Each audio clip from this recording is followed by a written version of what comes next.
Okay, gentlemen. Sorry, there was no announcement specifying that this hangout was going to occur, but here we are. I'm here with Doom Rules. Oh, Nico Chosky just just decided to Skype me. I'm here with Doom Rules. I'm here with Turd Flinging Monkey, and we're going to discuss, I guess, what you could call.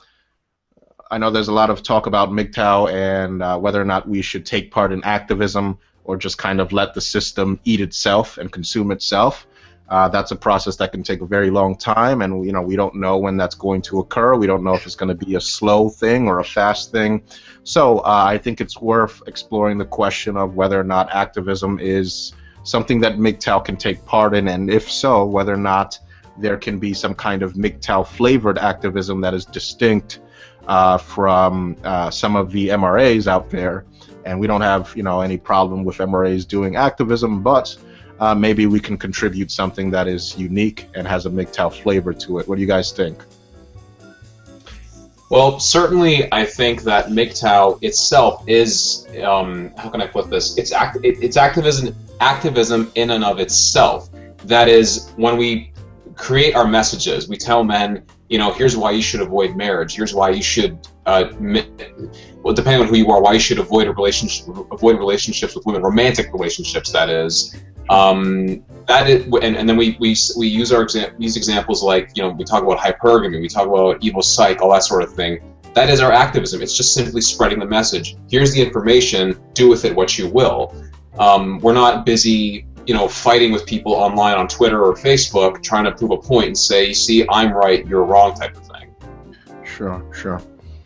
TFM, any comments on that? Yeah, I mean, I've made the point several times. Women are like 51 to 55% of the voting population. The only way to get them on board any sort of social reform is to make it benefit women. Now, that's what the traditionalism inside the MRM is about. It's trying to convince women. You have like conservative women talking about how feminism is going to hurt society, it's going to damage a traditional family, it's basically going to cause men to give up their traditional responsibilities and walk away, which is what MGTOW is. So MGTOW is kind of a confirmation of the TradCon fear that men are going to walk away, the nuclear traditional family is going to fall apart, and society is going to fall apart. So we have their attention, but the problem is the only way to get them to come to the table and actually make any concessions is if it's to the benefit of women. Now, right now, women have all the advantages. They have the voting majority. They have all these privileges. Men are being burdened with all the responsibility. There's really no reason for them to make any concessions until, like, I call it the 11th hour compromise, when the collapse is just on the horizon and they see it coming. They see that when that collapse happens, they're going to be really screwed. They're going to try to make some kind of deal at the last minute to avoid going back to a patriarchy. And I say fuck up. Just, what, you made your bed, you're going to sleep in it. When the collapse happens and women go back to being property of men, then you know what, they get what they deserve. I really don't even have any sympathy for them. Well, I certainly don't. Look, women bear responsibility for their actions just like men, and they have, in the general sense, there's exceptions to this, of course, but in the general sense, they have demonstrated a clear pattern of behavior that shows that they are unwilling to stop this, I guess, kind of mad dash for privilege and legal protections under the law that men do not have access to the point where it is at this point now starting to shake the foundations of our civilization. It's causing extreme amounts of chaos, causing extreme amounts of dysfunction, and of course, like, I don't believe personally that within any kind of time period in the near future we're going to see some kind of economic collapse. Maybe I'm wrong on that, but certainly things are starting to take form and coalesce in a way that doesn't look like there's a solution available other than some kind of cataclysmic event. But in the meantime, we're stuck here with this legal system, and we kind of just have to see what it is that we can do, if anything at all. We can kind of pitch our tents and wait it out and conduct siege warfare, and I think that's what MGTOW is. But for the MGTOW that has decided, maybe I want to take part in some kind of legal activism, what suggestions could we put forth? I was thinking myself that maybe we could start with some kind of tactic that gives us plausible deniability, something that we can point to that says, look, see, the government isn't trying to help men, it's not trying to assist us in any way, and that way we can continue on with like bolstering MGTOW with that conclusion. And how we would do that is maybe we can do like a worldwide, or at least in terms of the entirety of Western civilization, because MGTOW spans, MGTOW is worldwide now. We can maybe start some kind of campaign within the MGTOW community, and all MGTOWs agree to kind of like put their subscribership or readership to this task if they agree to it. We can maybe send out a general bullet point list of all of the grievances that men have, issues with the child support rackets, issues with alimony, issues with male circumcision, etc. Just kind of go down the list and send them to every United States congressman, every United States senator, and then every person in the UK Parliament, and Australia, and even India, etc. And that's not designed to achieve any kind of progress. I think we as MGTOW know that no politician is going to touch that. But then, as we get responses, we can kind of load that into I guess a worldwide MGTOW database, like maybe scan copies of them sending back their generic responses saying, oh, we'll consider this, but really not doing anything at all and not addressing it in any real personal way. And now we have something to point to and say, look, these people are unwilling to do anything. Politics is not going to work.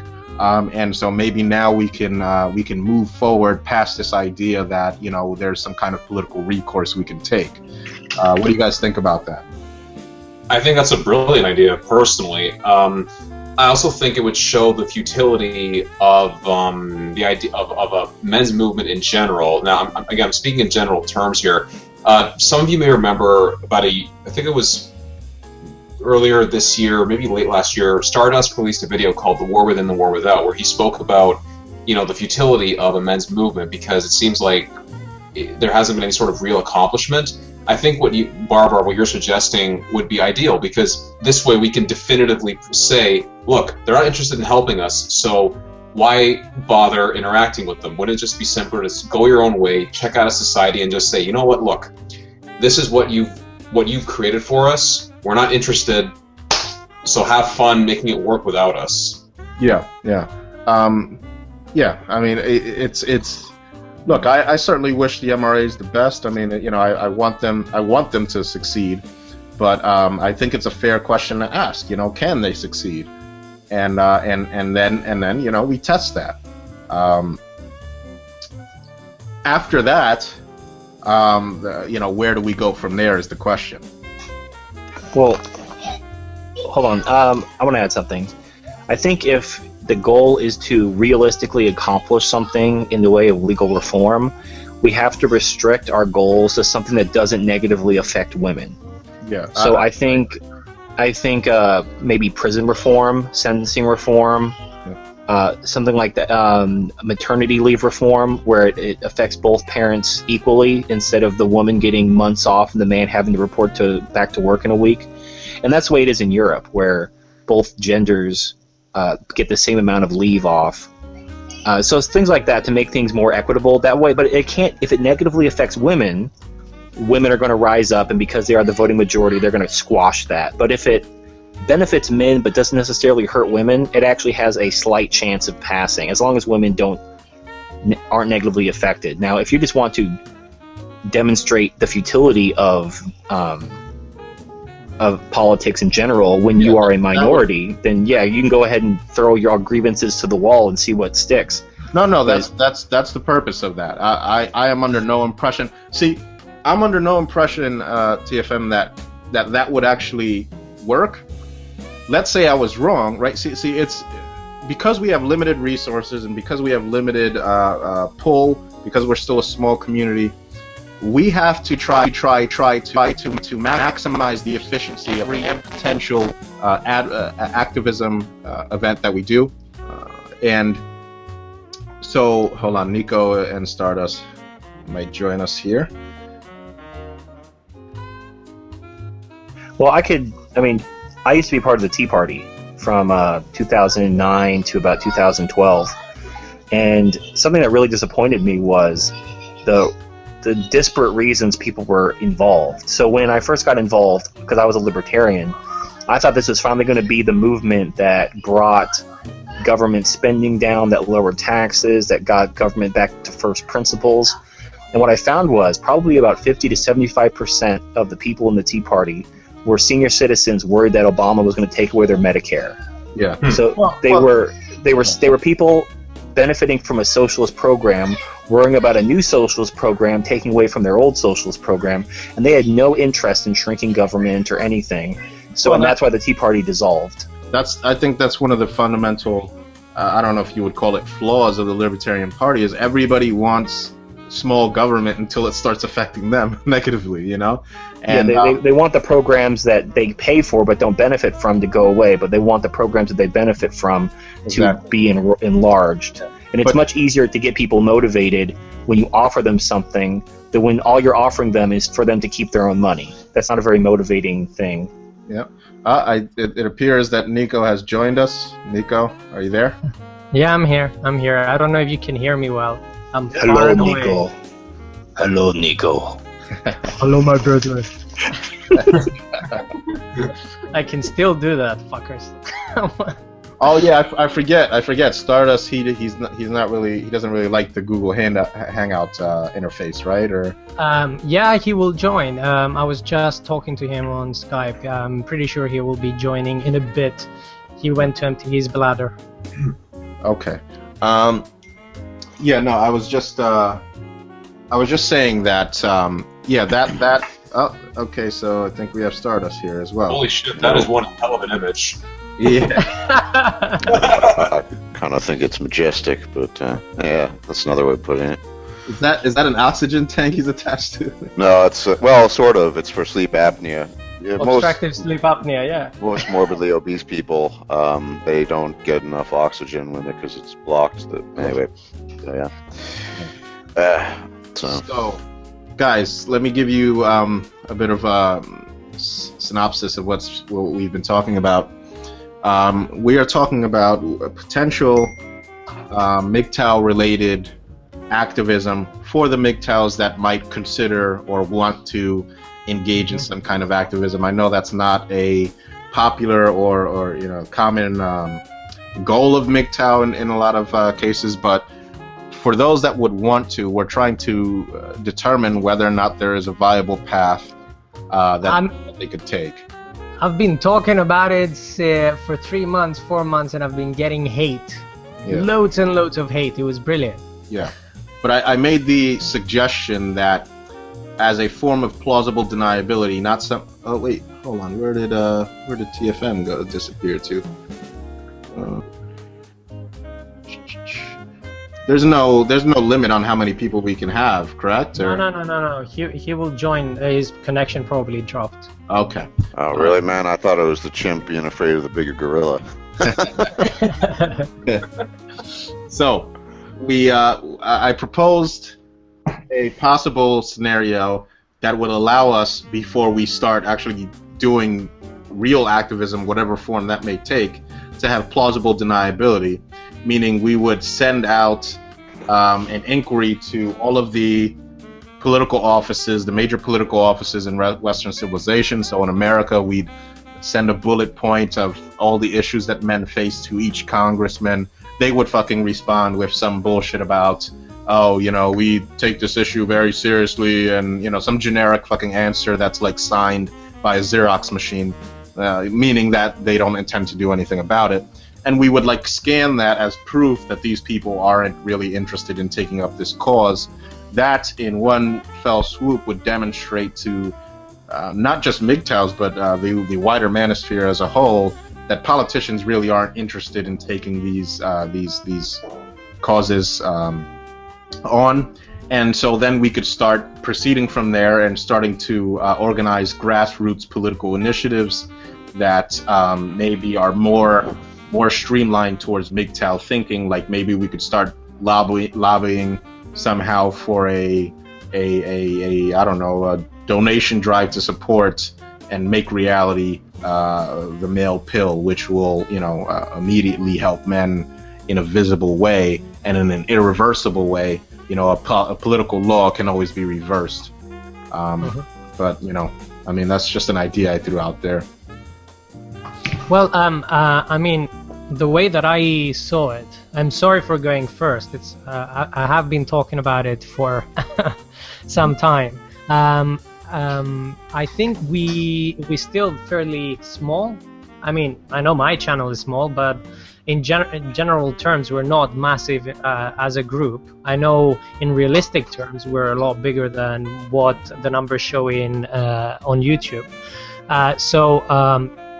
I was thinking, first of all, the first order of business would be to create kind of like increase our numbers, create a unified kind of like term of what entails to be MGTOW and all that, then bring together the community slightly closer together, and then we see what else we can do from that. I mean, just being in the community and talking to MGTOW, the main thing that I've seen is that we have a lot of men that are hurting and are in need of help. So I was thinking maybe we can, well, I was thinking by the time that happens, I would hopefully have enough money and I could possibly open a small clinic for those men in the UK. But, you know, lobbying laws, maybe supporting worthwhile projects like the male contraceptive and all that, yeah, that would definitely be a way to move things forward. And we wouldn't have to do shit. It's something that would happen almost naturally. All you have to do is give money to people that require it to carry on with their research. Yeah. And TFM mentioned that if we did pursue some kind of activism, it would have to be something that doesn't negatively impact women.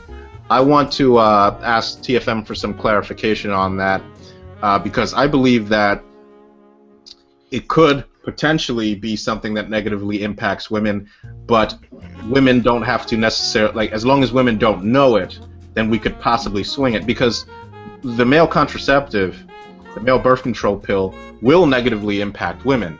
But we could kind of maybe play to the vanity of women, and women, you know, whenever I see women talk about male contraception, it's usually some kind of appeal to their narcissistic inner selves or whatever, and they're like, oh yeah, well, we have to take birth control, it's about time men had to take birth control. So some kind of like narcissistic, oh yeah, you know, it's gonna make things easier for me.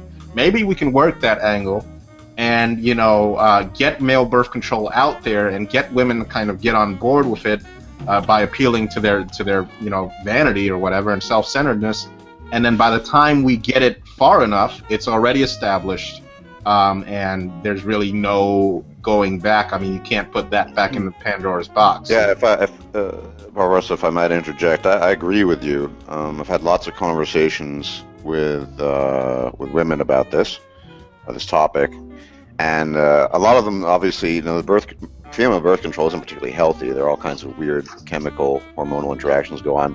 A lot of women don't feel comfortable with it, and they're always complaining, you know, not only do we have to take it, but I have to deal with, you know, the bloating and da-da-da and all this other stuff, and my personality is being warped. It's about time men do it, or kind of engage in it. Yeah. And if it's kind of trickery, basically, they're thinking only of the now, and if men could, I mean, if they say, yeah, we're willing to take that burden on, they don't realize what a huge loss it would be to them to relinquish exclusive control. But if they did, and then, as you put it, you know, it's too late, the genie's out of the bottle, they can complain all they want, and then it really won't matter. Of course, there would be probably similar hormonal consequences for men, possibly. I don't know. Nico's a doctor. I guess I could ask him. Well, one of the pills that, I mean, we have hormonal contraception now. It's called chemical castration. Now, there is no other way. Or overdosing on synthetic testosterone as well. Okay, yeah. Another option. I mean, there is a hormonal pill that for men, which is showing positive results, but I don't think any man would want to play with his hormones because sperm production is related a bit to testosterone productions. Therefore, you don't really want to mess with those things. But there could be an enzymatic control that prevents sperms, even though they are produced, to penetrate the egg. So, for example, the acrosome reaction that is required, the lysosomes that are released to, go through the zona pellucida into the egg, all those things, you can potentially create enzymes that block those things. Therefore, a hormonal pill is not necessary, not for men at least. Yeah. I see a lot of talk about using basically plant matter, different things they found in rainforests or what have you, that would not prevent, say, sperm production per se, but just make the sperm invalid essentially. Yeah, that is the idea. From what I've read, from the limit, there is no research, by the way, on this. They're saying that they're doing research, and there is some kind of university in Indonesia which is doing research, but there is no published English literature on this. And I looked for it, and Dark Knight also looked for it. So I tried very hard to find a single paper that actually shows that the Gendarusa plan, which is what the plan is, actually has those enzymatic properties. There's not been an enzyme that's been identified or a property of a certain substance that's doing exactly that. So there is no evidence for that. However, if there is something, there could be potentially doing research right now on that. And with reversible vasectomies, right now, you can have a small procedure that could potentially turn your sperm totally irrelevant. So even that's right an now, important thing. With regards to the reversibility of vasectomies, I've heard different stories. I mean, some people make it out to saying it's easy. You go in, you get it snipped, and then you go back in, you get it reattached. I've heard other stories that it's not really that easy. So the reversibility is not 100%. They don't just snip now. There is other procedures that can use coils there. They just tie a knot in a way, if you imagine, around it, so the sperm cannot move through the vas deferens. So there is a lot of things that they can do. They don't have to necessarily cut the duct there. Does that have any, does that cause like inflammation? I'd imagine that really isn't a good thing to tie your vas deferens in a knot. Like, are there any side effects to that, or? There is always side effects. There is always side effects. I mean, the most serious side effects is usually bleeding, infection. Things like that can definitely happen with any procedure. But there is potential that, I mean, down there it's a sensitive area. You have a lot of nerves, many nerves around there. So all you need is someone that okay, I will try and be using the R a bit better. Anyway, so there are a lot of nerves there that you can potentially damage, and we're talking about cutaneous nerves that supply the skin of the scrotum. So yeah, there might be long-term pain. I mean, anecdotally, I've talked to guys who got it done. They said it was a bitch afterwards. They suffered a lot. It wasn't just, I got it, I'm all set. They went through weeks, if not months, of pain, suffering, and unpleasantness, basically. Yeah, it's not a great procedure, but as far as procedures go, it's one of the ones with the least side effects. Yeah. It's a sterilization procedure, by the way. I need to note that it's a sterilization procedure. It's not a procedure that you use just so that you prevent yourself from getting a woman pregnant once. It's not a condom. Yeah, but that's the irony. Isn't it funny that, in order to protect male interests, a man's literally got to fucking sterilize himself if he wants to be more or less 100% sure that he doesn't get into a baby trap or something. It's ridiculous. Yeah. If I may, though, I just want to go back to something, Barbara, you mentioned earlier, getting women on board to sort of appeal to that narcissistic tendencies and show, no, it is beneficial to you, and so on and so forth.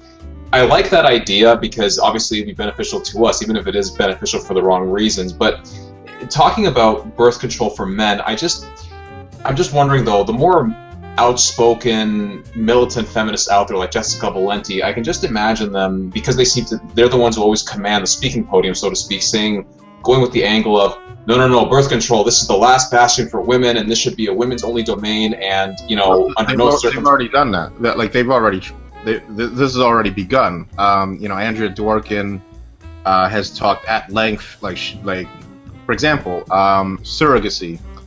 Feminists are vehemently opposed to that, and and the literature that they have put out in terms of that topic have shown a very clear and consistent opposition to these things, based off of that gynocentric tenet that says that this is the last bastion of female control or whatever, and if we get rid of this, then men will have a cold calculating. This is like almost verbatim, like men will have a cold calculating control over women's bodies with the precision of a doctor's surgical instruments. That was like almost word for word, according to Dworkin. And a lot of modern day feminist groups oppose these things. And of course, we're talking about male birth control here, but the only reason that I believe this hasn't happened with male birth control and has happened with surrogacy is just because male birth control isn't available yet. Whereas surrogacy and IVF is a real thing. It's an established thing. So yeah, it's going to happen, but I think that men I don't know if they'll actively advocate for male birth control, but if we get it out there, they'll adopt it. I think they won't pursue it, but if it becomes a reality, they'll adopt it en masse. I can actually predict exactly how women would react, I think. Once let's say the pill is out or whatever, some more form of male birth control on the market, women would say, or their objection would be, men are going to use that to manipulate women in relationships and prevent women from having all the shit that they already do to us. To go back to the actual statement, the female birth control, and I will say this because you have 102 people watching right now, and I want these 102 people listening to actually understand this. A woman will not get pregnant if she misses one pill. She will not fucking get pregnant if she misses one pill. She will not get pregnant if she misses two pills, especially if she's in the combined oral contraceptive, which the majority of women are, right? So if she misses two pills, she still won't get pregnant. Then she starts taking the pills normally. She resumes from where she was. Now, the chances of a woman getting pregnant from missing a pill or two pills would be probably 1 in a million, 1 in 2 million. 1 in 3 million, whatever. It's a very fucking high number, and I don't believe there is even a chance, right? Hormonally speaking, it should protect you very well. But you take a doctor and sit him, a fertility expert, whatever, and you sit him there and you ask him, is there a chance that someone can get pregnant if they're on the pill, or they missed one pill or two pills or whatever? And the doctor will tell you, well, theoretically there is a chance, like thinking there is a 1 in a billion chance. Right now, the majority of the generation that's been born, especially first children of every marriage or whatever has been happening over the past 30-40 years, has been the 1 in a billion chance happening again and again and again and again and again and again. Right? Men don't know this, right? And if there is a male birth control, all those children will disappear in one day, right? Every man will start taking it. Men will adopt it en masse. No one will take a chance if he knows that he can take the pill. Nico, if I could play devil's advocate here, we all know that men universally suffer from a combination of biology and also then social conditioning derived from that.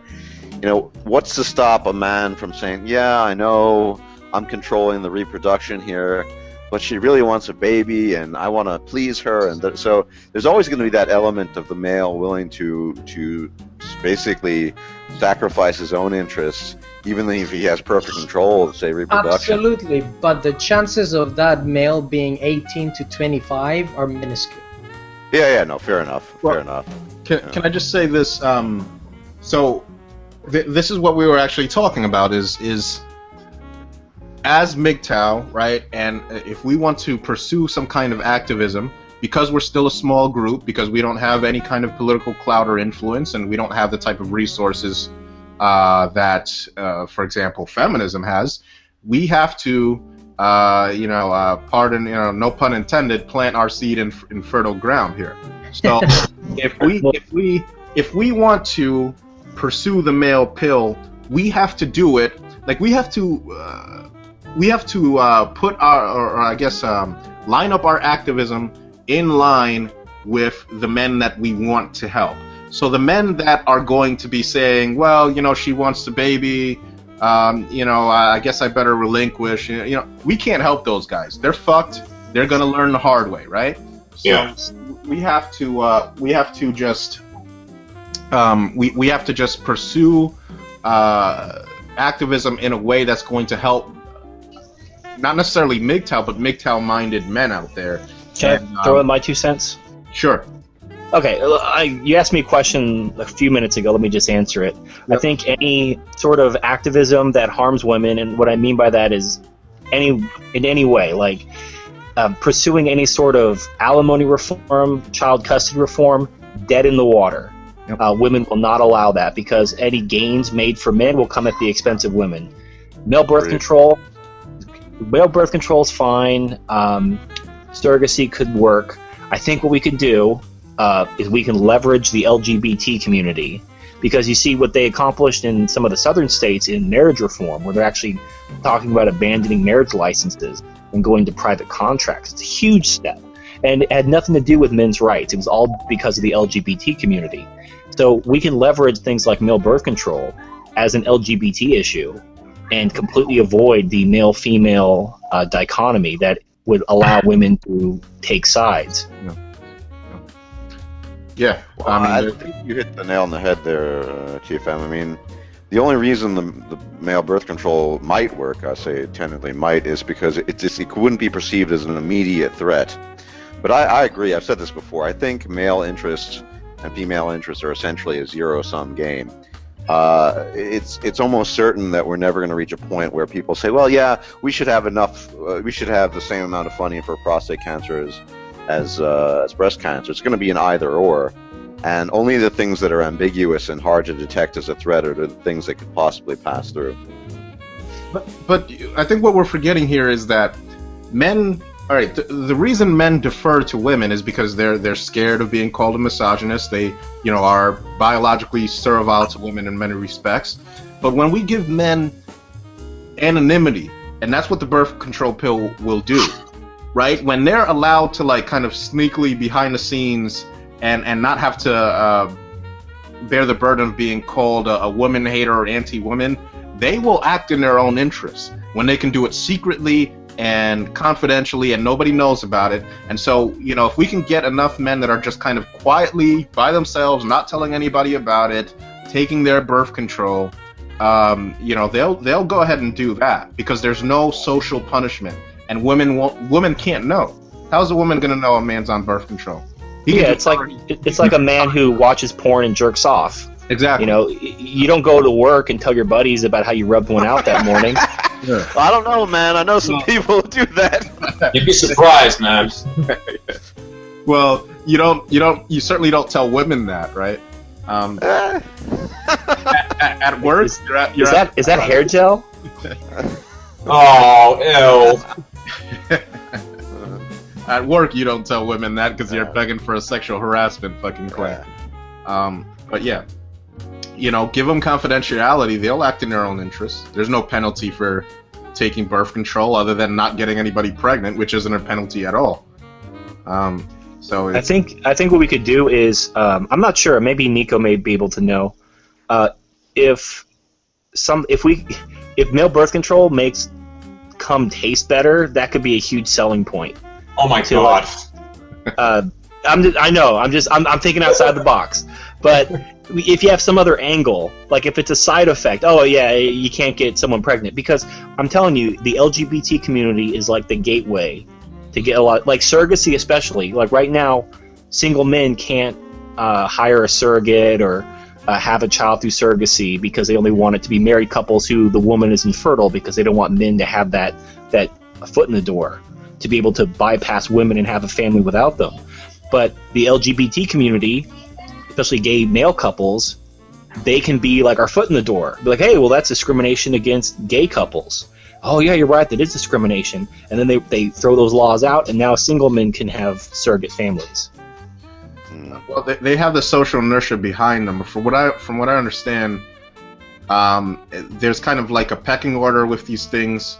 And again, take this with a grain of salt, but I've read a couple articles that indicated that there's a pecking order where lesbian couples, they pretty much have the pick of the litter, and gay male couples, to a lesser degree maybe, but still statistically speaking, they can adopt at higher rates. They can do IVF at higher rates, and at the bottom of the rung is single men. I believe they're actively like almost discriminated against because people think that they're gonna fucking have these kids and abuse them or sexually abuse them or some shit like that, and so they're much less likely to allow a single man to adopt. Women have that kind of social quieting effect where if you crash a party or something and you're with a girl, you're much more likely to be accepted. But if you're just some random guy and you crash a party, everybody's like, who the fuck is this dude?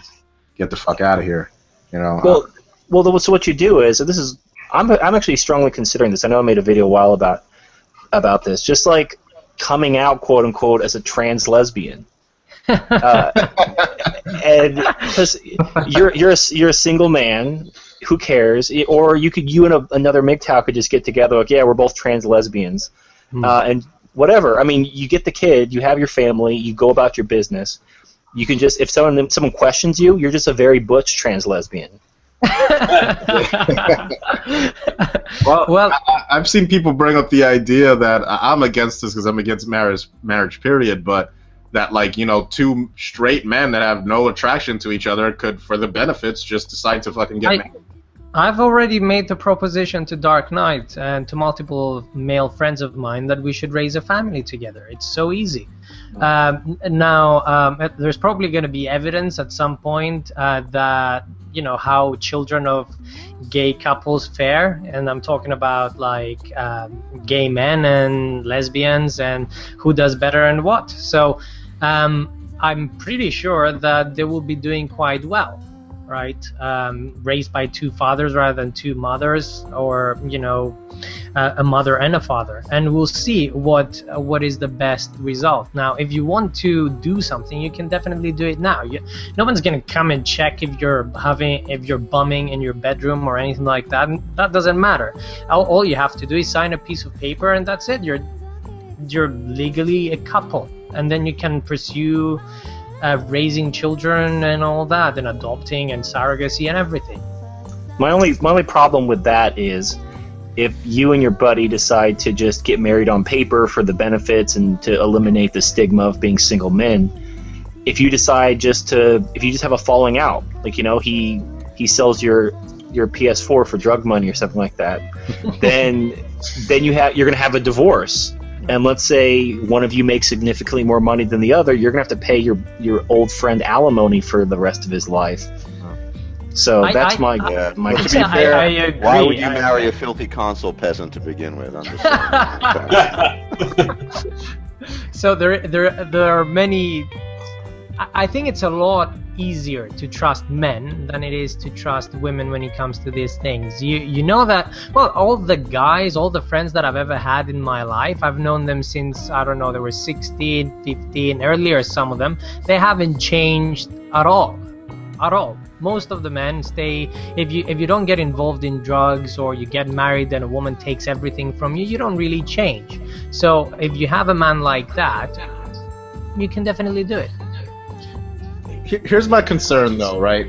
We all know, and we've all grown up with good, male friends or whatever, and we all know that sometimes our male friends, some girl, maybe it's the first time they've gotten, a lot of pussy or something, and and they disappear, or she'll like turn them against you even, and all of a sudden he's like, oh, maybe you're influencing me the wrong way, and it's basically the fucking girlfriend's words coming straight out of his mouth.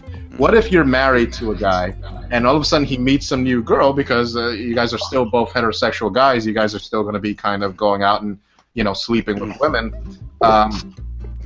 and then some woman starts fucking, oh, you should be with me. Now he wants to marry this fucking woman because he's had a blue pill. Barbarossa, man, I got the solution. The rule for heterosexual male marriage sounds so weird saying that, but you got to be MGTOW, because you would never fucking have that kind of arrangement. First off, blue pillar men would never fucking what the fuck you talking about? Yeah, they would both, MGTOW don't get married, so that would be a no-brainer to begin with, Yeah. No, you just invite the girl over for a Chinese finger trap. What is it? Wait, guys, come on. What is a Chinese finger trap? Well, you put your fingers in both ends. Hey, I like that. The girl is the finger trap.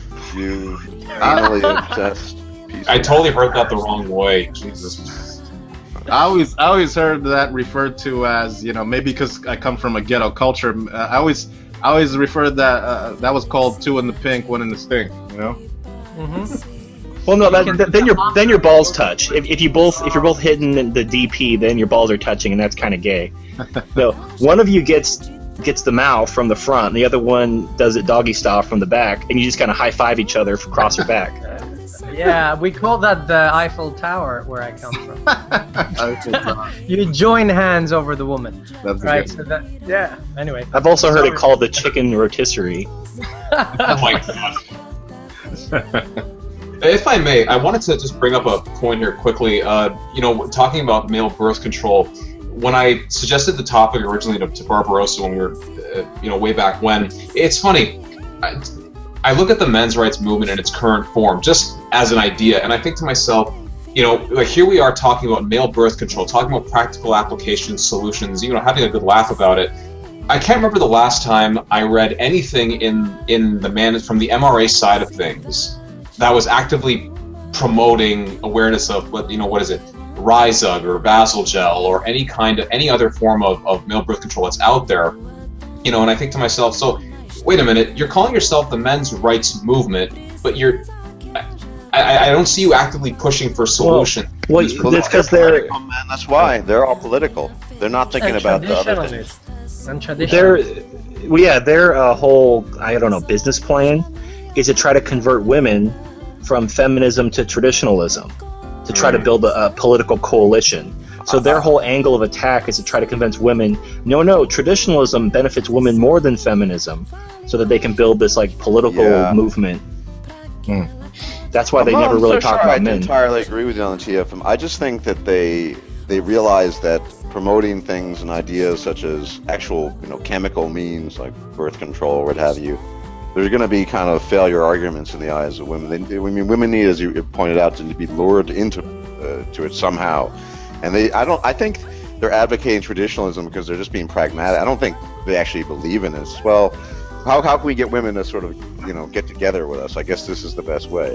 No, it's absolutely because of pragmatism. I think they realized, originally, maybe a decade or so ago, they thought that they could just out-logic feminists, and the rational, undecided person would be like, I think the men's rights movement has a point. Let's go support men's rights, dear.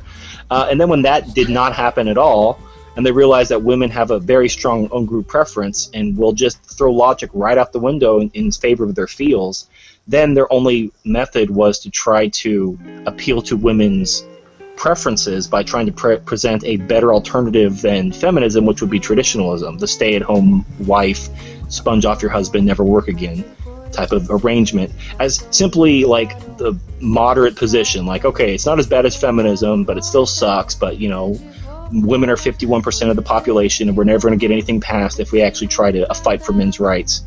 So it's kind of like they've given up fighting for, they've given up on victory, and now they're just trying to some kind of compromise.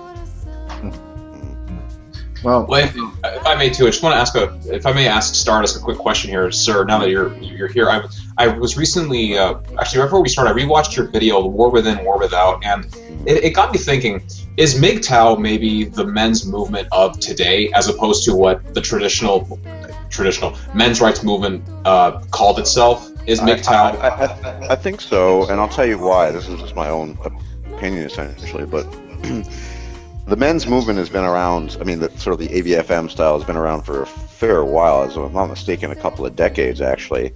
And they thought that they could essentially piggyback off the success of mostly second-wave feminism. Of course, they didn't take into account that nobody gives a shit about men, and we're just biologically hardwired not to.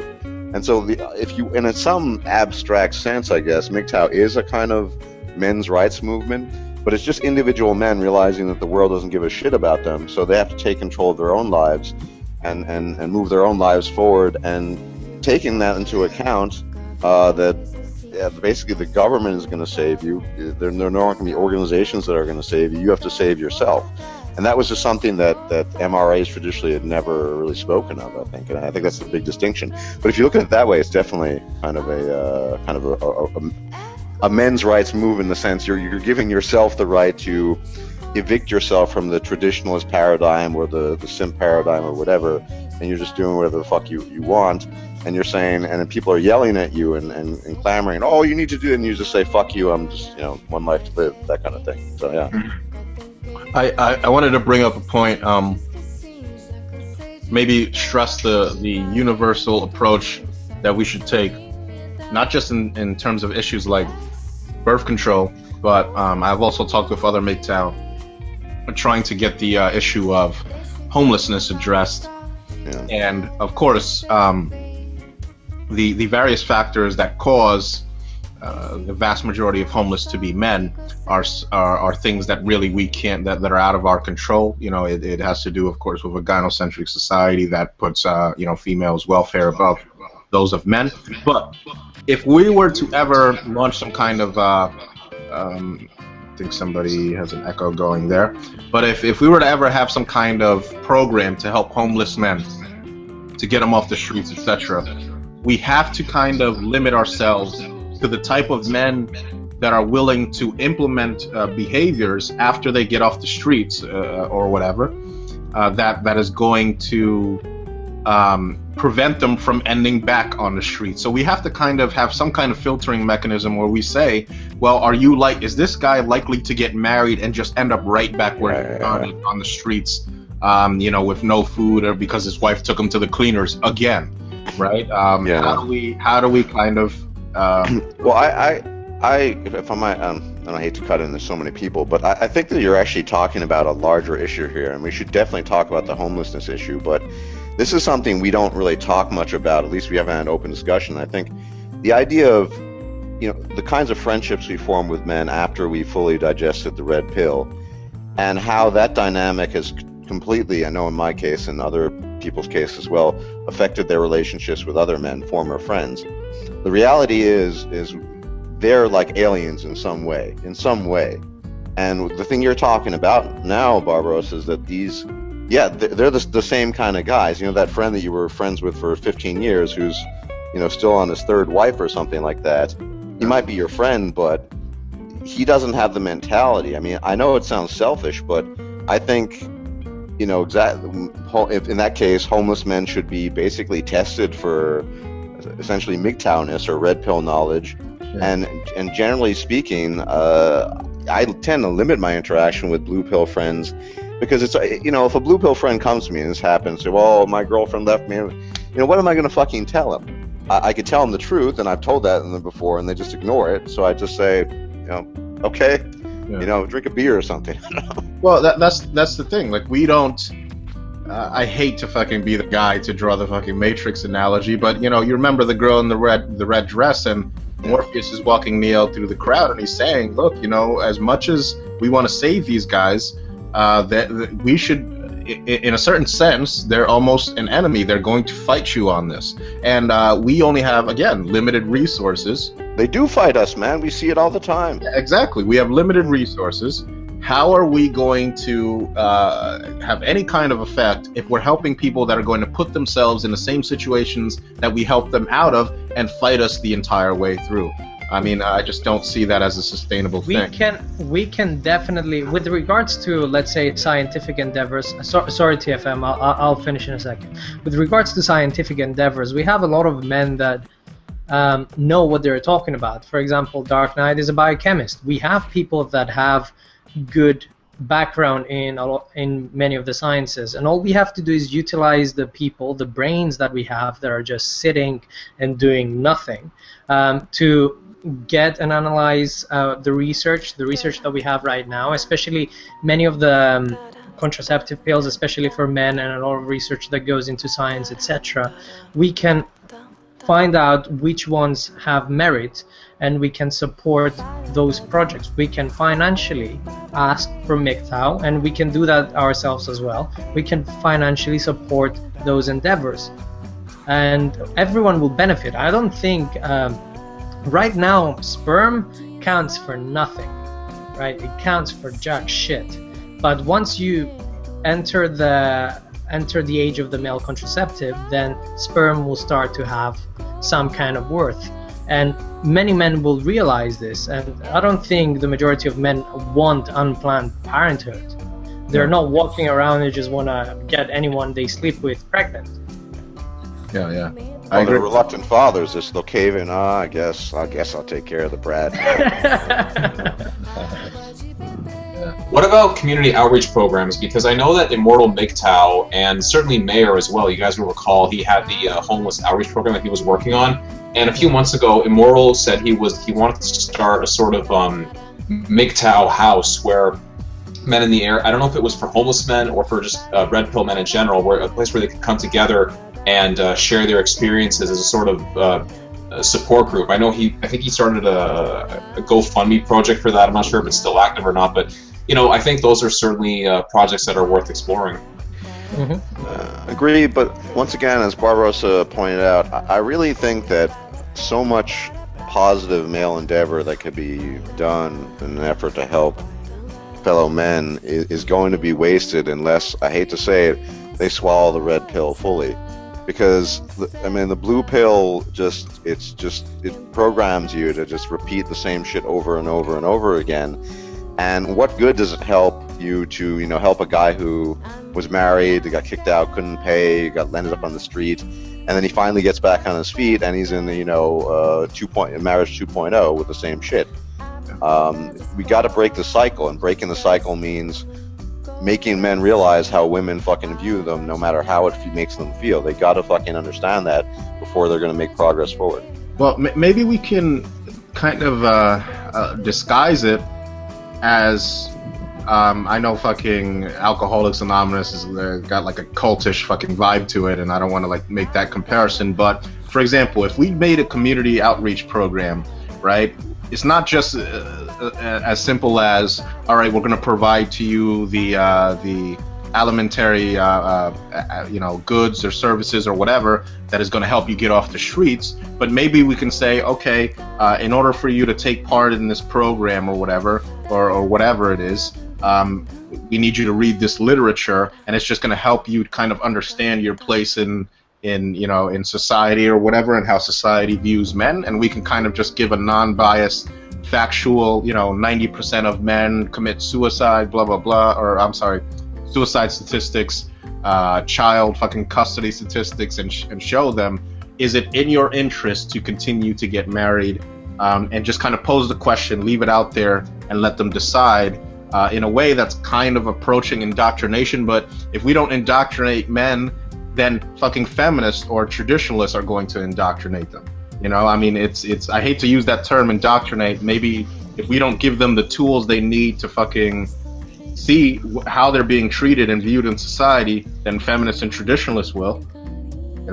Yeah, well, like I made a couple of videos. I think the one I made most recently was the Awakened While Married video, where I talk about how a guy with 2 kids who gets divorced, he's basically working for negative money if he makes $50,000 a year. Because after he pays taxes, after his wife gets her alimony, after he pays child support on 2 kids, he has like negative $700 a year. And that's how, and actually I had some people responding to that video in the comment section saying that they were in that situation. One guy was living with his mom, and he made almost 6 figures because his ex-wife was getting all of his money. And then another guy said he actually had to live out of his car for a couple years in and out of homeless shelters because his ex-wife and his kids were getting all of his money. And he had a job, but he just couldn't afford to live and pay all of his child support and alimony. So I think if you're on the street because of that, I think those people are probably they're the low-hanging fruit for the red pill.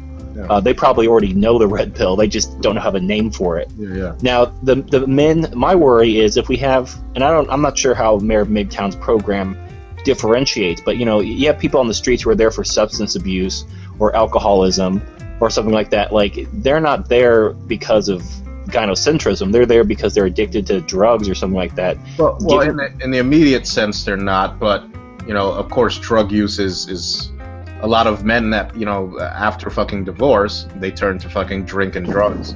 But if you, I agree with Barbarossa. My concern is, we have limited resources. If Sure. you can only help 10 homeless people a month, you want to try to get to those men who are homeless because of women, not homeless because they have substance problems. I agree. Yeah. But we shouldn't overlook the fact, this is really relevant. I just talked to a friend today who's been going through a really rough time. His uncle hanged himself because his own daughter, that is the daughter of the uncle, his cousin, falsely accused him of molesting her. Turned out it was not true, but you can't resurrect the dead. And he was really close to him, and he was talking to him. He was drinking. That's his fucking poison. So I think men, this is another reason why we need to get the information out to men, because they can fall into some really bad habits. And I agree with you, TFM. With their limited resources, but in order to prevent those really bad habits from happening, we need to reach them first. That's why I just think that getting that information out there has always been the most fundamentally important thing in the MGTOW message. Make sure people actually understand what's going on, understand themselves, and frankly speaking, understand that the women do not see you as a human being. You're just there to do shit for them. Well, I think MGTOW, it serves three purposes. The primary purpose is it lets men know that they're not alone, that we're not crazy, that when we see these things, it's not just us, it's not that there's something wrong with us. The second thing is, it's a place to share knowledge. Like your videos are very academic and informative. Not always. My latest one wasn't. Well, that's what you're known for. But, we share these knowledge, we ask these questions, we do the research, we try to answer the questions that nobody else has either thought to ask or has been suppressed from being asked. And then the third thing, and I think this is the most overlooked part of MGTOW, is it's a place to be honest and to, I call it, brotherhood. Because this is a reason why I think a lot of men drink, because when you're drunk and you're at the bar with guys, you can open up without being judged because you're drunk. Like, if someone teases you the next day, you're like, oh, I was just drunk, don't even worry about that. But really, you're getting a lot of things off your chest that is helpful. So if you can find a community that isn't, because the problem is men aren't allowed to be emotional or express themselves. We all have to bury it deep down inside. So MGTOW allows men to express themselves and be open and honest and have that brotherhood without having to, kill our brain cells with alcohol.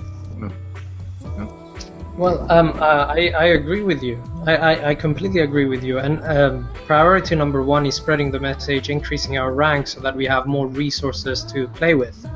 And once there is more of us around, the way that I saw it, the way that I envisioned that clinic that I wanted to open up eventually, was that I could pay for the place. People would volunteer some of their times to come in and just do some things, and then the social support and everything just happens naturally because the majority of MGTOW men are well knowledgeable. And they can pass on the message without me being there, without me doing all the support, without me telling them this is the papers that you need to fill in and all that.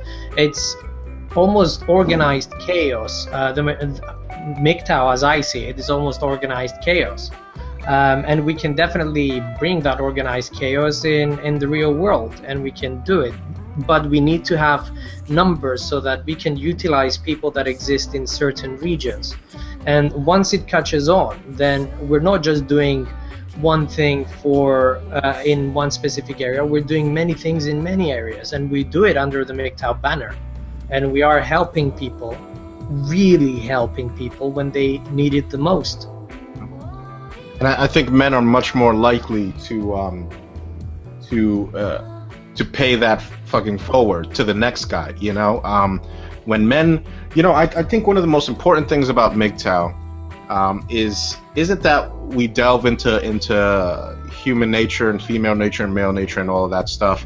That's important, of course, but I think one of the most important things about MGTOW is that it gives men a type of inspiration that they don't find anywhere else in society.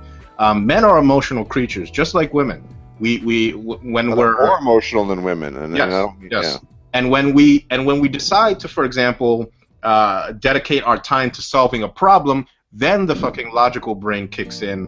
But what motivates us to solve that problem is usually emotional inspiration, and men going their own way gives that to men, right? And as we go out, you know, and grow our numbers, I think it's important that we have to give men something to be fucking inspired about. And a lot of these men that are feeling desperate and alone and confused about, you know, their divorce or whatever, they're just looking for another thing to latch on to inspire them and to give them fucking, you know, to give them fucking life back, not just existence, but life back, right? And I think that's what MGTOW excels at. That's why you've seen this rapid growth in the Google Trends, this spike in traffic in terms of MGTOW, because we're saying something to men that they've never been told before. Their mothers and their fathers didn't tell them this. You know, the father probably because he was scared of pissing off the mother. But we're giving them access to a way of life that really is, I think, unique in terms of the manosphere and in wider society in general. If we can tap into that, you know, men will take care of the rest, I think. Or at least the men that gain access to this community. I don't know what you guys think about that, but I think if I may, sorry, I just want to say I think it's important to lead by example in this case. You know, it's one thing for us to, like, you know, obviously all of us here together, we're discussing it, spreading the word.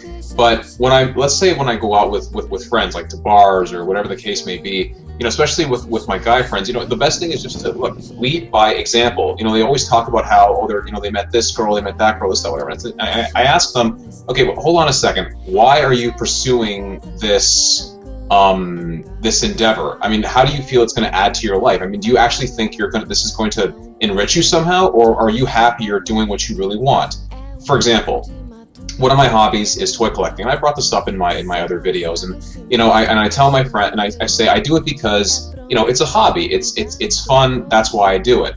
Now I've got a close friend who also enjoys doing it, and currently he's interested in a woman whom he's been on stage with. He's a fellow actor as well. And I tell him, okay, dude, fine, but honestly, just first of all, take it easy and stop thinking so much about what she's doing. What is she thinking? How does she feel? If she really cared about you in any way, she'd tell you. Just you focus on you. What makes you happy?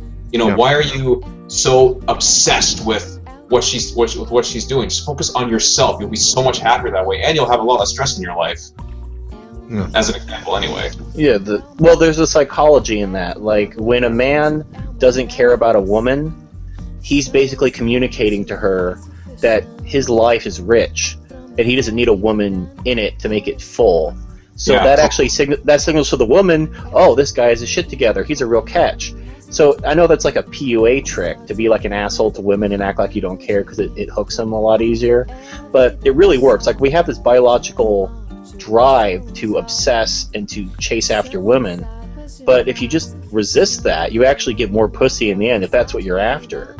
Because the women will be like, oh, wow, this guy really doesn't care about me. Oh, his life is full and he doesn't need me. Wow, he must be really great. I'm going to spread my legs for him. But if you chase her and you're like, oh, yeah, I need you, I think about you all the time. She's like, oh, this guy's a creep. I'm out of here. So it's just I think what women logic. I think there's a little bit of, I mean, I think what men ultimately are after, and I've noticed myself when I feel slight pangs of regression, and we all feel those sometimes, is it's not the sex thing. Frankly speaking, I haven't had sex in over 4 years, and I had enough sex before that. It's just when you do Well, yeah, I mean, it sounds crazy, but you go long enough. It's like if you don't have pizza for over 4 years, you really think you're going to spend lots of time thinking about having pizza all the time? Not really. So you just it's the whole male mother need thing. I mean, why are these guys chasing down their women? It's not just so they can get their dick sucked. That's part of it, you know. But it's the quote unquote female companionship. You know, basically women give essentially nothing to men. I mean, they don't give them anything intellectual. They don't give them anything, I would argue, even emotionally stimulating directly to think about. But it's that whole, you know, being in proximity to a woman, that sort of, that feeling, this sort of quote-unquote magical feeling that men get.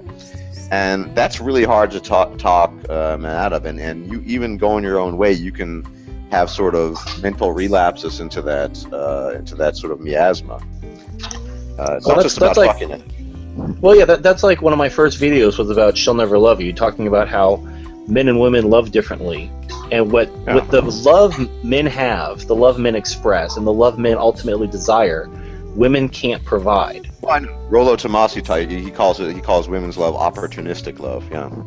Oh, yeah, there you go. So I'm glad I'm not the only one breaking this ground, that it's been well trod. We've been talking about this for years, essentially. I mean, I don't even like the term love. I think it's just a terrible word. For one thing, because there are, if you want to stick with it, there are two different words. You have, you know, the opportunistic and male love, which is idealistic.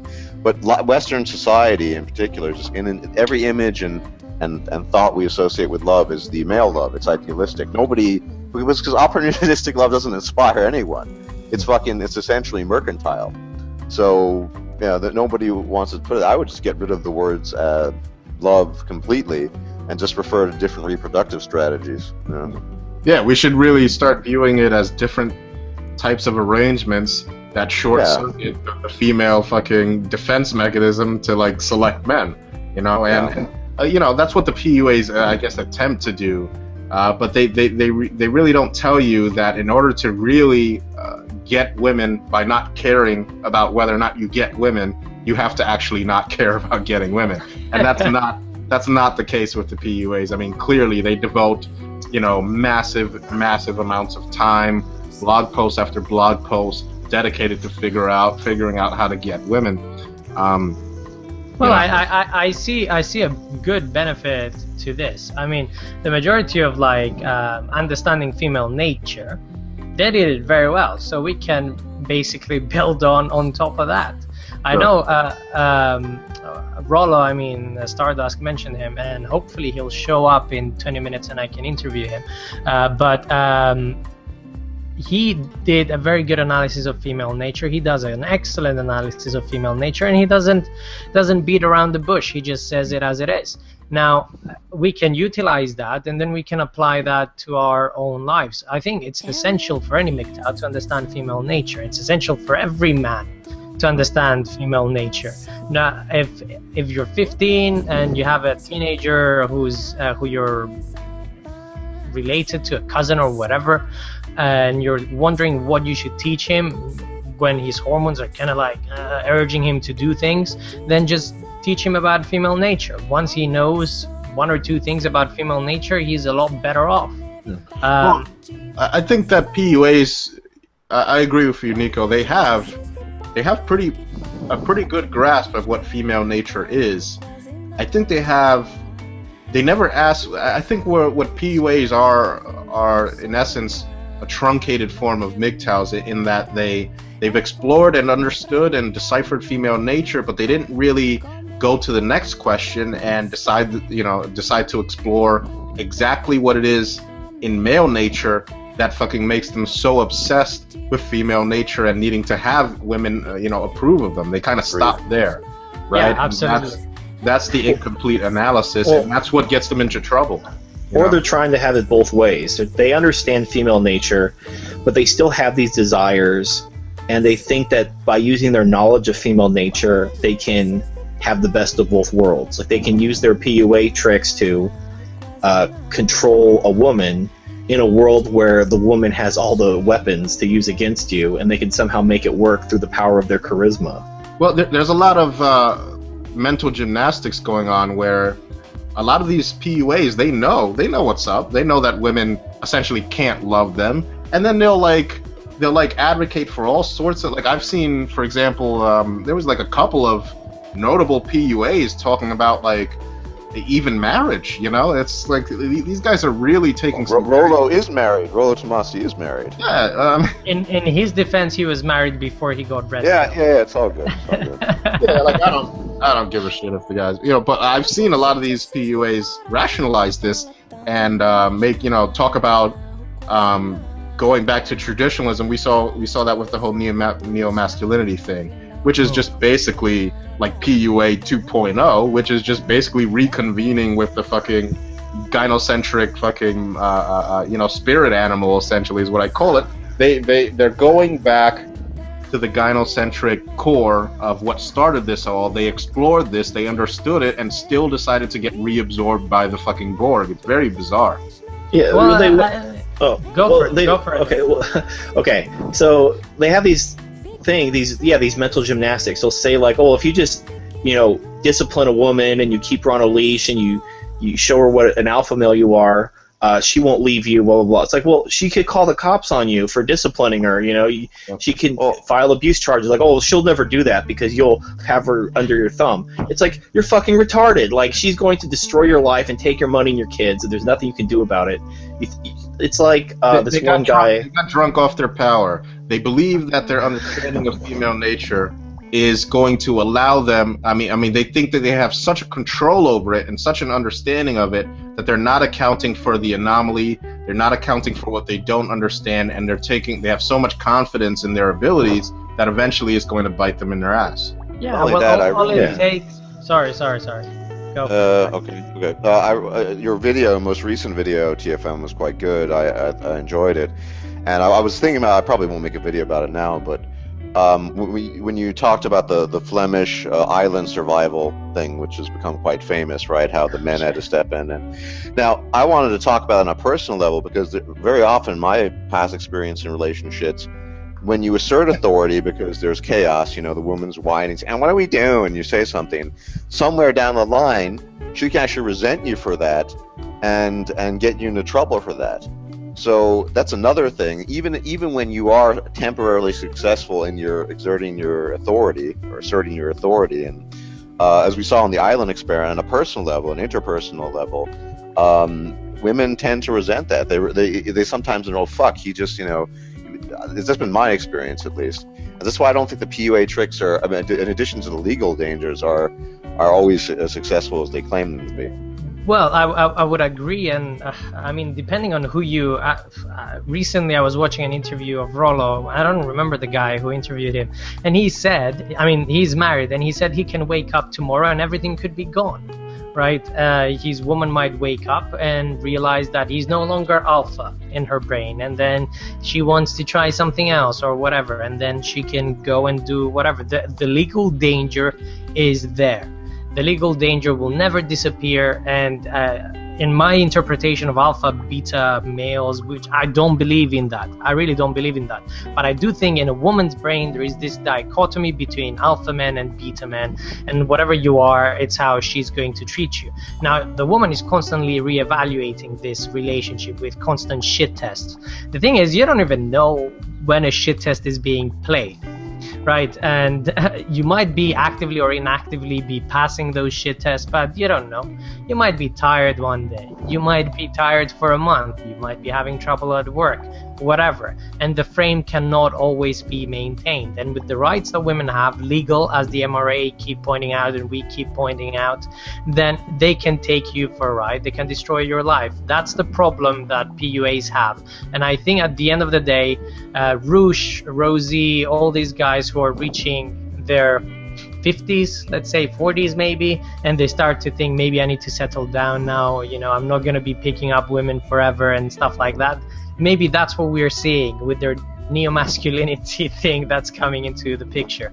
It's their attempt or alternatively, they might be seeing how futile. Like, oh man, I got laid all these times, and what the fuck? It wasn't a big deal. I spent all this time chasing pussy when I could have been, I don't know, putting together model boats or something that I really enjoyed, and or teaching myself a new programming language, or I mean, I think that's part of it. That's a profound difference between MGTOW and PUA as well, is that we actually assign great importance to our own personal hobbies and endeavors, and if need be, to the extent that there might be some overlap, we're willing to assign more importance to them than to the point of total exclusion of pursuing women, because our personal interests surpass our interest in women.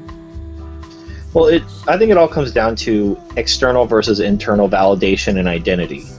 So I think the PUAs, they fall into the trap of the traditional male identity of defining your masculinity as how many pussies you've been in and all this other stuff, like how hot your girlfriend is. So that's what they define themselves as. So if they don't have that, they don't know how to define themselves. Where MGTOW, we have our stuff we do. We can define ourselves through our own goals and our own achievements. We don't define ourselves by a woman, her approval, stuff like that, which is why PUAs and MGTOW tend to butt heads, because they accuse us of being hopeless virgins. We accuse them of being, gynocentric, beta, just chasing after female approval, and then we don't come together. We have more in common than we're different, but the differences are pretty stark. Yeah. Yeah. Well, I just think we're two different groups of men that have identified similar identifying factors of female nature and have taken two different approaches to addressing it. And there's that, and a lot of these guys, PUAs, if you put it in Google Trends, is actually starting to go down, and MGTOW is starting to go up. So maybe there was bound to be some kind of conflict there. I'm perfectly happy to let them just do their thing or whatever, but I think in this recent round of skirmishes that we've had, it was really them that kind of, people like Matt Forney, this guy, he called us essentially fat video game playing, Cheeto eating versions, and then we saw him. I take offense in the Cheetos. What's that? I take offense to the Cheetos. Yeah. Well, I don't get is like people like Matt Forney and Aaron Clary, because they're not even attractive. Like Aaron Clary's like a hobbit. He comes up to like the kitchen counter. There's this picture of him where he has like two girls, and he like comes up to like their chest. He's got his arm around them like he's their son. And I think you're referring to Clary, not Forney. No, Clary. Yeah, Forney's just like a fat, balding guy. Like, I don't get these unattractive guys who think they're like getting all this pussy. It's like, unless you're paying for it, I don't think you're getting a lot of pussy. I think you're just delusional. Well, yeah, like I saw that picture you're talking about. Those chicks were like Amazons or something. They were like really fucking huge. But like, like Forney in particular, I'm sure you guys remember all the fucking drama that happened with the doxing or whatever. And then I saw Forney's picture, and look, I don't care about this guy's attractiveness. I've never been concerned with that. I would have been more than happy to just keep my image off of the, internet or whatever, or not associated with my YouTube. But, in terms of like objective attractiveness, most girls would judge Forney. And again, I don't care about his personal attractiveness. It's not of any concern to me. But most girls would see him and judge him as an unattractive person, right? I mean, I don't understand. It seems to be projection on his part, I think. I think the PUAs, like, there was, like, I was not really affiliated, but before I found MGTOW, I watched some Manhood Academy videos, and I know, I went to the dark side, but they have these videos of these PUA conferences, and because they sell tickets to like these conferences and these workshops, and it's like the saddest boys you've ever seen. Like, you could just tell, like, they're just desperately trying to get laid, and so they give all these money to these PUAs, and I guess them being unattractive is kind of like maybe one of their selling points. Like, hey, I'm an unattractive guy too, and I get all this mad pussy, so give me your money and I'll teach you how to get mad pussy too. I really, really hope that PUAs and MGTOW never come together, just because there will always be negative connotations with the PUA community. I'm sure you all heard about what happened to Rushdie in Montreal recently when a feminist attacked him and looking threw beer on him or something. I thought, Jesus Christ, you guys are so far gone, there's no hope for you. you know, there's a lot to learn from MGTOW. I hope we never become like that. Dude, I completely agree with you, because that's my objection. I mean, I know somebody, I'm not going to name names, claims I want to create MGTOW philosophy at a university and, you know, create a department for it. But,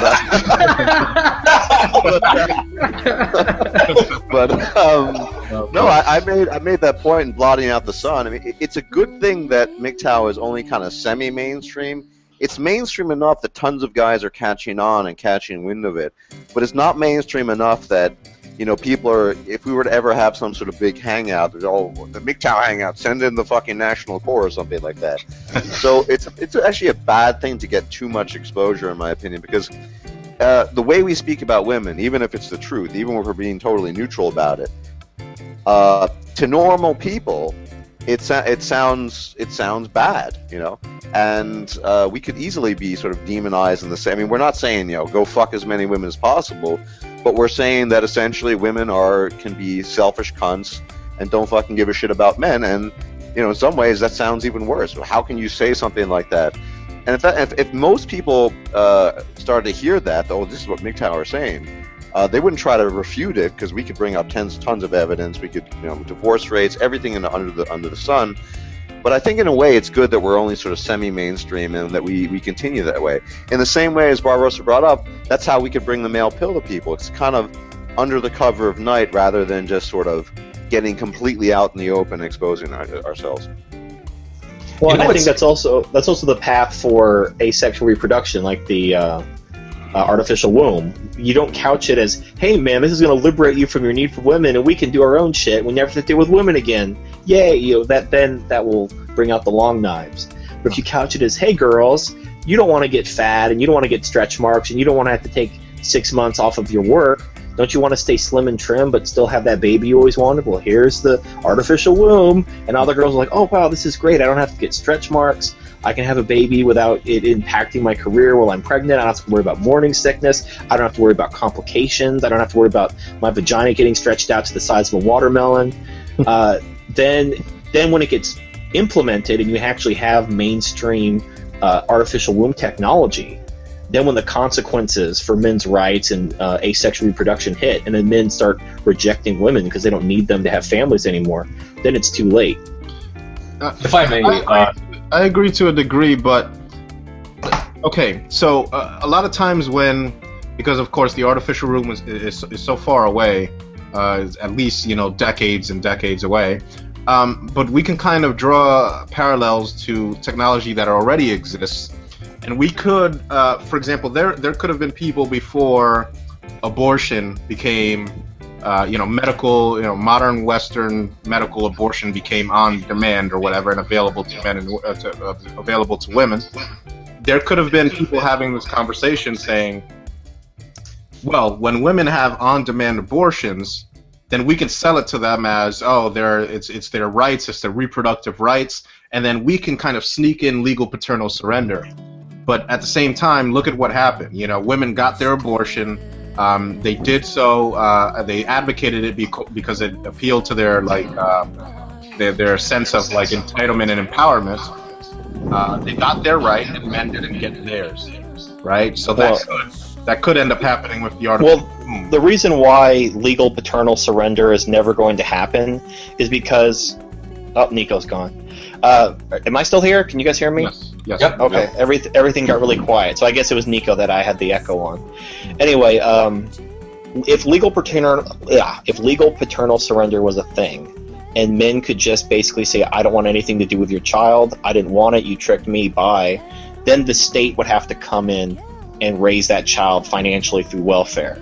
And the state doesn't want to do that, so they have a vested interest. And the thing is, the state doesn't care about double standards. They will absolutely have, there are so many laws that don't apply to members of Congress. Yeah. So it's a blatant double standard. They don't give a shit. So now with the artificial womb, there's no burden on the state. If a man has a child through the artificial womb, or a couple has a child, there's no one. So it's a little bit of a difference, apples and oranges. Yeah, because you're right. Paternal surrender, the state would have to step in. With the artificial womb, there's nobody. It doesn't cost anybody any money to have the artificial womb versus natural birth with a woman. Yeah. So I don't think that situation. Again, it does, as long as it doesn't harm women, there really isn't an issue. What do you think is going to happen? Sorry, go ahead. Yeah, I'm going to ask a controversial question. I'm probably going to catch a bit of flack for this, but since we're on the topic, Turtling and Monkey, when you brought up the artificial womb, it just got me thinking, and this is a topic or a question I asked Razorblade Candy some months ago. MGTOW, even though it's for men, obviously, by definition only, does that by proxy make it a sort of, and again, I apologize in advance for what I'm about to say here, but a sort of female empowerment? And here's what I mean by that. Well, the artificial womb it benefits men, and men going their own way. If they want to have kids, here's a way to do it. But now women, it's like Turtle, like you just said. Oh, women can go have their own babies now because they don't have to worry about how it's going to physically affect them. Well, ladies, here's that empowerment and that independence you always wanted. So now you don't have to worry about us anymore. Well, they'll still need the sperm and and all of that, but of course these things are a trade-off. Well, but dude, okay, that's the one area to look at. But I mean, think about the fact, and Girl Rights Web point out in her most recent video. I mean, men make up 75% of the tax contributions. I mean, they're going to still need men to run society, even if somehow we were to cut out the sperm factor. I mean, society won't run without men willing to run it. Period. Yeah, true. Yeah, I agree. Well, maybe we can. Maybe I think because of course the artificial womb is something that's important, but I think it's a three-pronged effort. There's reproduction, there's sexual access, and there's male mother need. We have to figure out how to address these three things. We have to figure out how to give men an outlet that does not involve women, that allows them to pursue these three things. And once we do that, we can start making some real progress. Male mother need is a problem all on its own, and we've talked about that extensively. But for now, I'm going to focus on the other two, which is the artificial womb and sexual access. I just saw Pornhub. They're developing these like interactive, like not even I don't even know if they're like these fleshlights, but they look real, like a real woman's ass, essentially. I was sitting there with my girlfriend thinking, fucking damn, this shit is like really advanced, and even if I had a girlfriend at the time, I would still probably want one of those in my arsenal, so to speak. I think that the future of sexuality, male sexuality, is going to clash with this world of ever-advancing sex toys, and it's going to be some very interesting results. Maybe we can work that angle, Yeah, well, women have had vibrators and dildos for how long? I mean, even women, and the thing is men aren't intimidated by sex toys. Like, if you go to a girl's house and she has, like, a giant dildo next to her bed, it doesn't really bother you because women don't need men for their dicks. They need men to take care of them and do all the stuff men do. So it's not a threat. However, a sex toy that replaces a woman's moist hole is a threat to a woman herself because she offers so little else other than that moist hole. So while we're not intimidated by a dildo or a vibrator, she would be very intimidated by like the twerking butt or these other kind of doggy-style sex toys, especially when you pair that with, like, the thing is a sex toy like an ass that's paired with a fleshlight or something like that. There's obviously the rest of the woman's body that you would obviously not see, so it would still feel like a toy. But when you pair that with virtual reality, where you could see the rest of the woman, and because obviously you only have two hands, if you're grabbing her ass because you're having doggy-style sex, you don't necessarily need to touch the rest of her. Well, that's what they're doing. I mean, that's what Pornhub created. They actually have essentially a silicone mold of a woman's ass with an anatomically correct woman's ass, partnered with the thing called the Oculus Rift, where you can you can just put that on and feel as though you're having sex with your favorite porn star or whatever, right? Expensive ass shit though. I think it costs $800 or something like that. Yeah, no, I think it was like $600-700 if you wanted the VR headset. So it's still expensive. Now you look. But here's the thing: if you want like a realistic sex doll that actually has like a human-looking face and realistic feeling skin, you're talking like $2,000. So going from $2,000 to $700 is a pretty steep drop. So I think virtual reality is going to be a pretty big game changer. And I think women are going to be very intimidated by that. But what I think is interesting is because there's that one TEDx talk about how having sex with a sex robot would be rape because robots can't consent. If you have virtual reality paired with a sex toy that's just like an ass, it's not like an entire body, you can't argue that that's some sort of being that needs to consent. So that would eliminate that whole attack angle from feminists. They're going to have a hard time personifying ones and zeros in an Oculus Rift machine, in machine language. It's a long stretch to be able to attach personhood to that.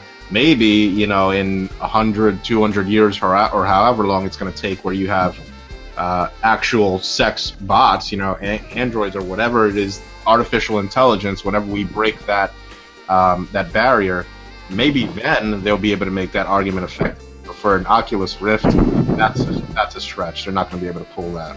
I'm thinking of two possible consequences due to the popularity of advanced sex toys and virtual reality. One, which is very unlikely, if women actually start working on themselves and they actually become, more than, let's be honest, they're only really good for fucking. Something beyond that, which is unlikely.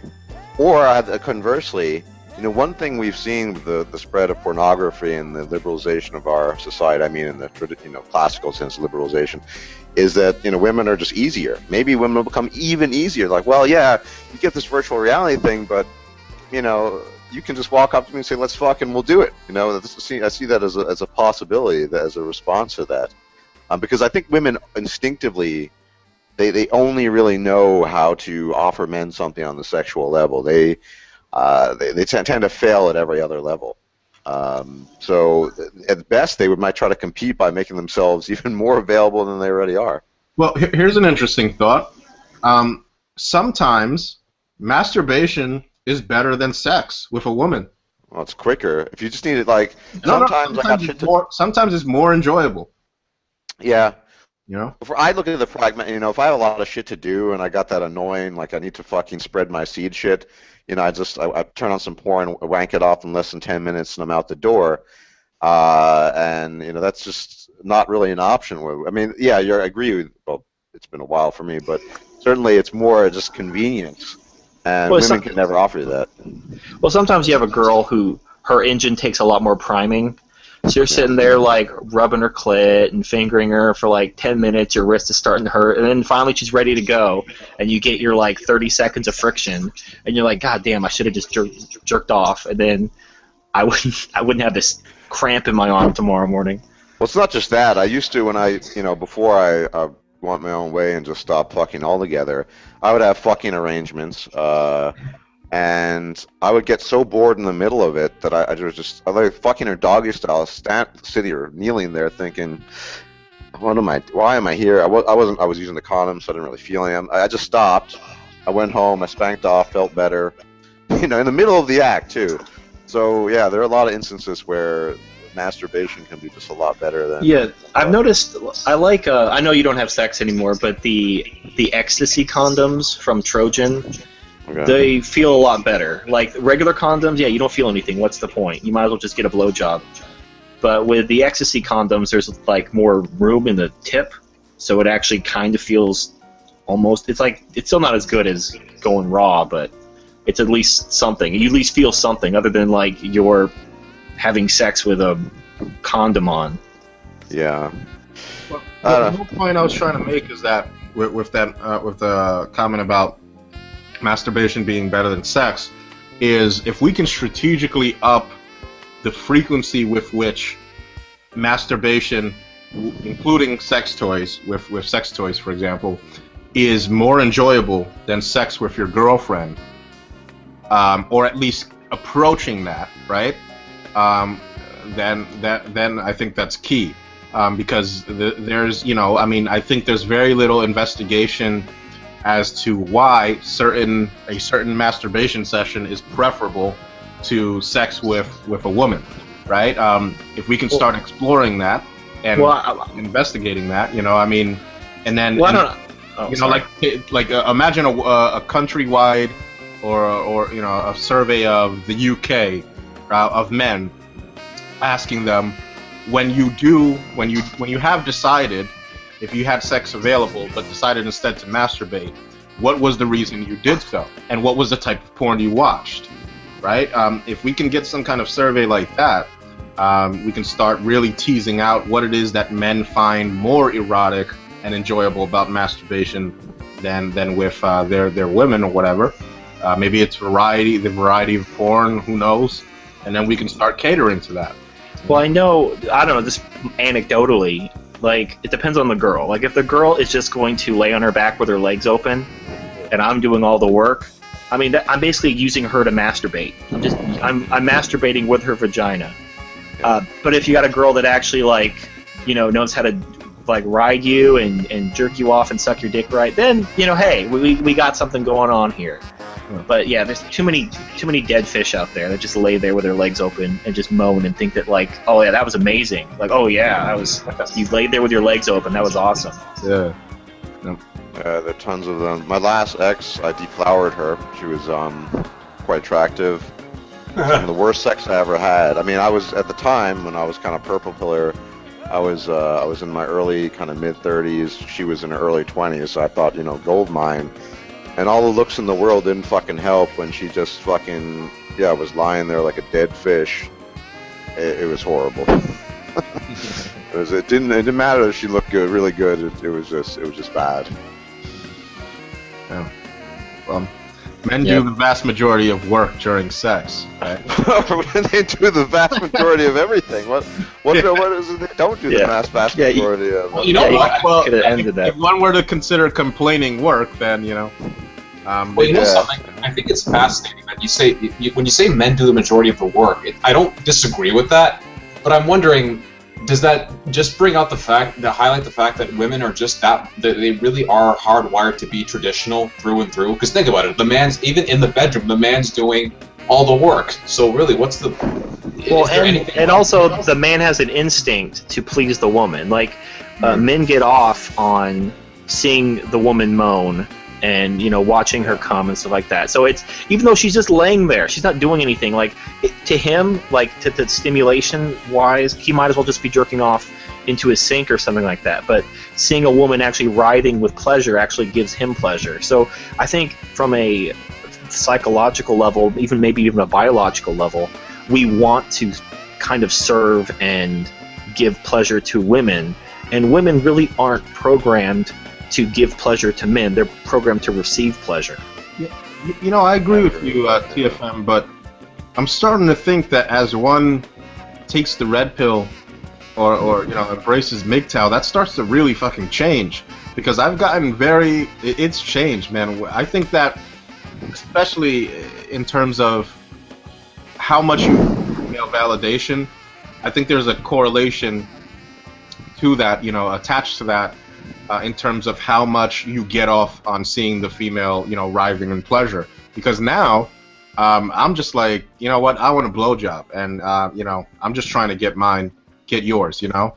Yeah, but when you watch porn, do you prefer to watch the porn where the woman's actually, like, into it, or do you prefer to watch the porn where she's just getting the dick in and out and she has no expression on her face? I watch, like, domination porn, you know. No, I agree with you, TFM. Porn where the woman's just a fucking dead fish is boring. There's no point in watching it.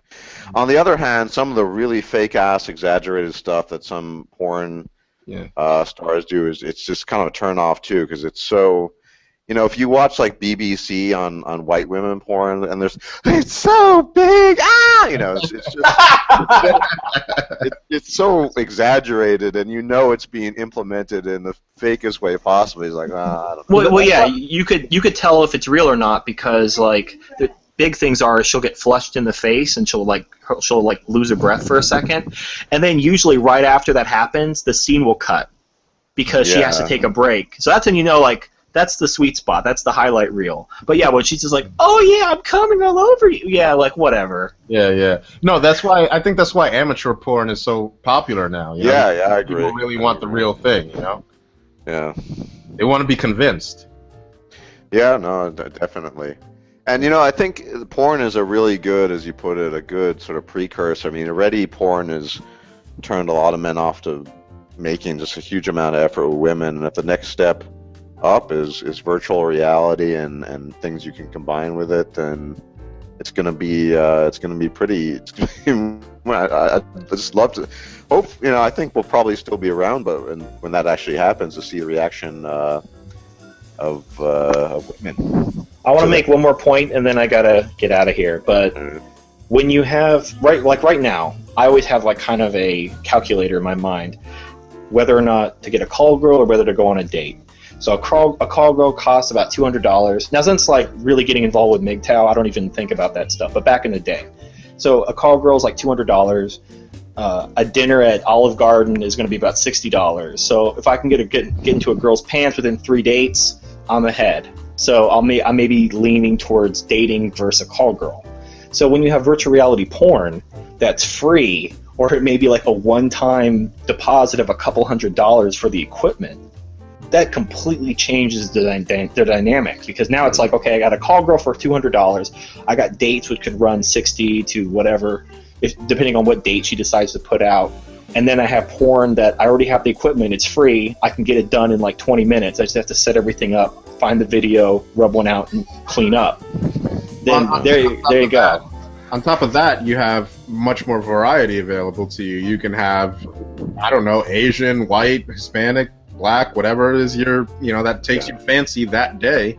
And it's the equivalent of having every flavor of Cocoa Puffs, Fruity Pebbles, Cinnamon Toast Crunch, and you never have to worry about lacking variety in that case. You know what's interesting about that, and I don't know, this may just be part of my instincts, is I tend to, when I find a porn star I'll like stick with her for like a couple weeks. Yeah. Where I'll just watch the same kind of videos from her. I get on a kick with her, and then I'll move on. On after a couple weeks, find a new porn star. Dude, isn't it interesting the patterns in the way men search for porn? I know I get like little I get taken with a certain category. Like, I don't know, I know I was hooked on Alexis Texas. I don't know if you guys know her, but like I was hooked on her for a little while. And then, the worst thing ever, I'm sure you guys have encountered this, is when you lose a porn that you go back to a lot, and you can't fucking find it anywhere on the net, so you fucking spend like an hour trying to find it again, and it's fruitless. But yeah, I'd love to see some kind of study on. They actually did some kind of study, if I recall correctly. It turns out women, in the vast majority, the top search term for women looking at porn is lesbian porn. Isn't that interesting? No kidding. Yeah. Yep. Wow. Yeah. You know what's hilarious about especially when I have to listen to people who talk about pornography is degrading to women, it promotes violence against this, that, whatever. For fuck's sakes, I hear the way women talk in the bedroom, even like in reality, and I think, who's degrading you? Is it the man, or is it you? Because you hear this stuff like, oh, hurt me, make it this, that, whatever. I'm not the one degrading you, sweetheart. You're doing it to yourself. So please don't bitch at me. It's bullshit. So many women wannabes. I've had numerous girlfriends that requested being slapped, handcuffed, spit on. I mean, it's serious, man. I'm not kidding. These chicks want that shit, and they're it's a very, very common thing. It's not just me. I've spoken to various friends that I have from different racial groups, different economic backgrounds, different class, whatever, and all of them report that women like to be they like to simulate varying degrees of rape and abuse and domestic violence in bed. Of course, you don't go up to a woman and be like, "Hey, bitch," slap her across the face. This is something that you lead up to with an understanding that we're doing this as a pleasure thing or whatever. But yeah, women are into that. They're into getting their hair pulled, getting their asses smacked, getting smacked around. Sometimes they love it. On the sexual front, and this is not directly related, how women are freely allowed to express their preference for penis size and shape. Now, I didn't know this actress you mentioned, Barbarossa, but I'm looking at her. She's getting fucked doggy style. And I'm looking at her labia, and I find her labia disgusting. has men ever been asked? I'm not a fan of vaginas, to be honest. Exactly. That's my point. Is that Yeah. every woman has a fucking opinion about dick size, shape, blah blah blah blah. Man, we have to be honest with ourselves. Yeah, we're heterosexual men, but when it comes to fucking pussies, you're lucky if there aren't some nasty ass flappy labia or some. Dude, I like Alexis Texas because she has a fucking incredible body. She has an ass like I know. out But of control ass. her vagina looks like shit. Yeah. I actually have an anecdotal. I mean, I remember years ago, I had this this girl I was pursuing, and she was pretty good looking. This is like over 10, 11 years ago. We finally got in bed, and you don't have to, but you're gonna do the cunnilingus thing. And I'm looking at the thing, I'm like, holy fucking shit! These are like fucking like elephant ears here, man. I gotta fucking peel this shit back, and it was a total turnoff, Yeah. And we can never talk about that. We can't express our. Well, the thing is, Stardust. The thing is, right, that we can. I don't even care if women have a certain opinion about the aesthetics of the male member, right? If you have a preference, fine. Everybody has a preference. Yeah, men that I've talked to, they're not a fan of like ugly fucking vaginas, and most of them don't look aesthetically appealing. I talked about this in my in my circumcision video. Yeah, that absolutely. They don't. It's not exactly nature's best example of bioengineering. It's just not pretty. Yeah, it's basically they made the outside on the woman look really good, and they're like, fuck, we don't have time to get to this part, and they just left it look like fucking nasty ass roast beef, basically. Sure. But the thing is, Stardust, that even with that said, men don't go around insisting, except in like fucking maybe some parts of like Africa where female genital mutilation is prevalent, but men don't go around insisting that we cut at fucking birth. Yeah. The labia or the vaginas of little girls, of newborn infant girls. We don't do that. Women fucking think that, they feel that they're entitled to this aesthetic preference of the male penis, and it really fucking infuriates me. It's like, who the fuck are you?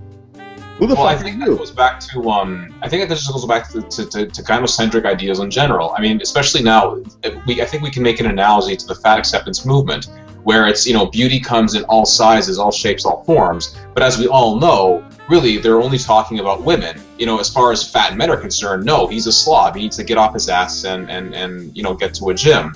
So the reason why, Stardust, you mentioned why men don't complain about pussy, the way it looks, is because if they do, what's wrong with her vagina? No, it's just as good as any. Come on, she's, again, beauty comes in all. Nature intended. Yeah, exactly.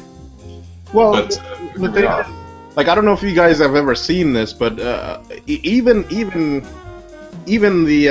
though it's like headed by women, the fat acceptance movement does get a good amount of ridicule because it's so on its face ridiculous that most people or a good number of people recognize instantly that it's fucking silly and retarded. But if anybody can pull this fucking kind of mental gymnastic and have it accepted in our culture at all, it's going to be women. Now, but even still, it gets a good amount of ridicule. I don't know if you guys saw this, but there's a meme on the internet where it's like a rhinoceros trying to be a unicorn, and the meme says, sexy women have curves, right? And it's just a rhinoceros, and it's like trying to impersonate a unicorn. It's like, it's that fucking ridiculous. People know on some level that it's stupid, right? And but imagine men then trying to pass off a beer gut as it's just as good as. Just imagine men dressed up in like shirts, like striking a fucking pose or whatever, saying we're sexy too. They're gonna get fucking laughed out of the fucking building or whatever. Everybody knows on its face it's just ridiculous. But women have such hope. What's that? I think, man, it's that a kernel of hope in this regard. I mean, I see this in, say, video game or computer game culture, which, personally, it's probably my biggest hobby, is that, Teal, you cover this, there was some feminist website that remodeled the bodies of women in video games to make them look real. I don't know. They basically put, like, 20 to 30 kilos on them, and they looked like shit afterwards, but, whatever. I'm not a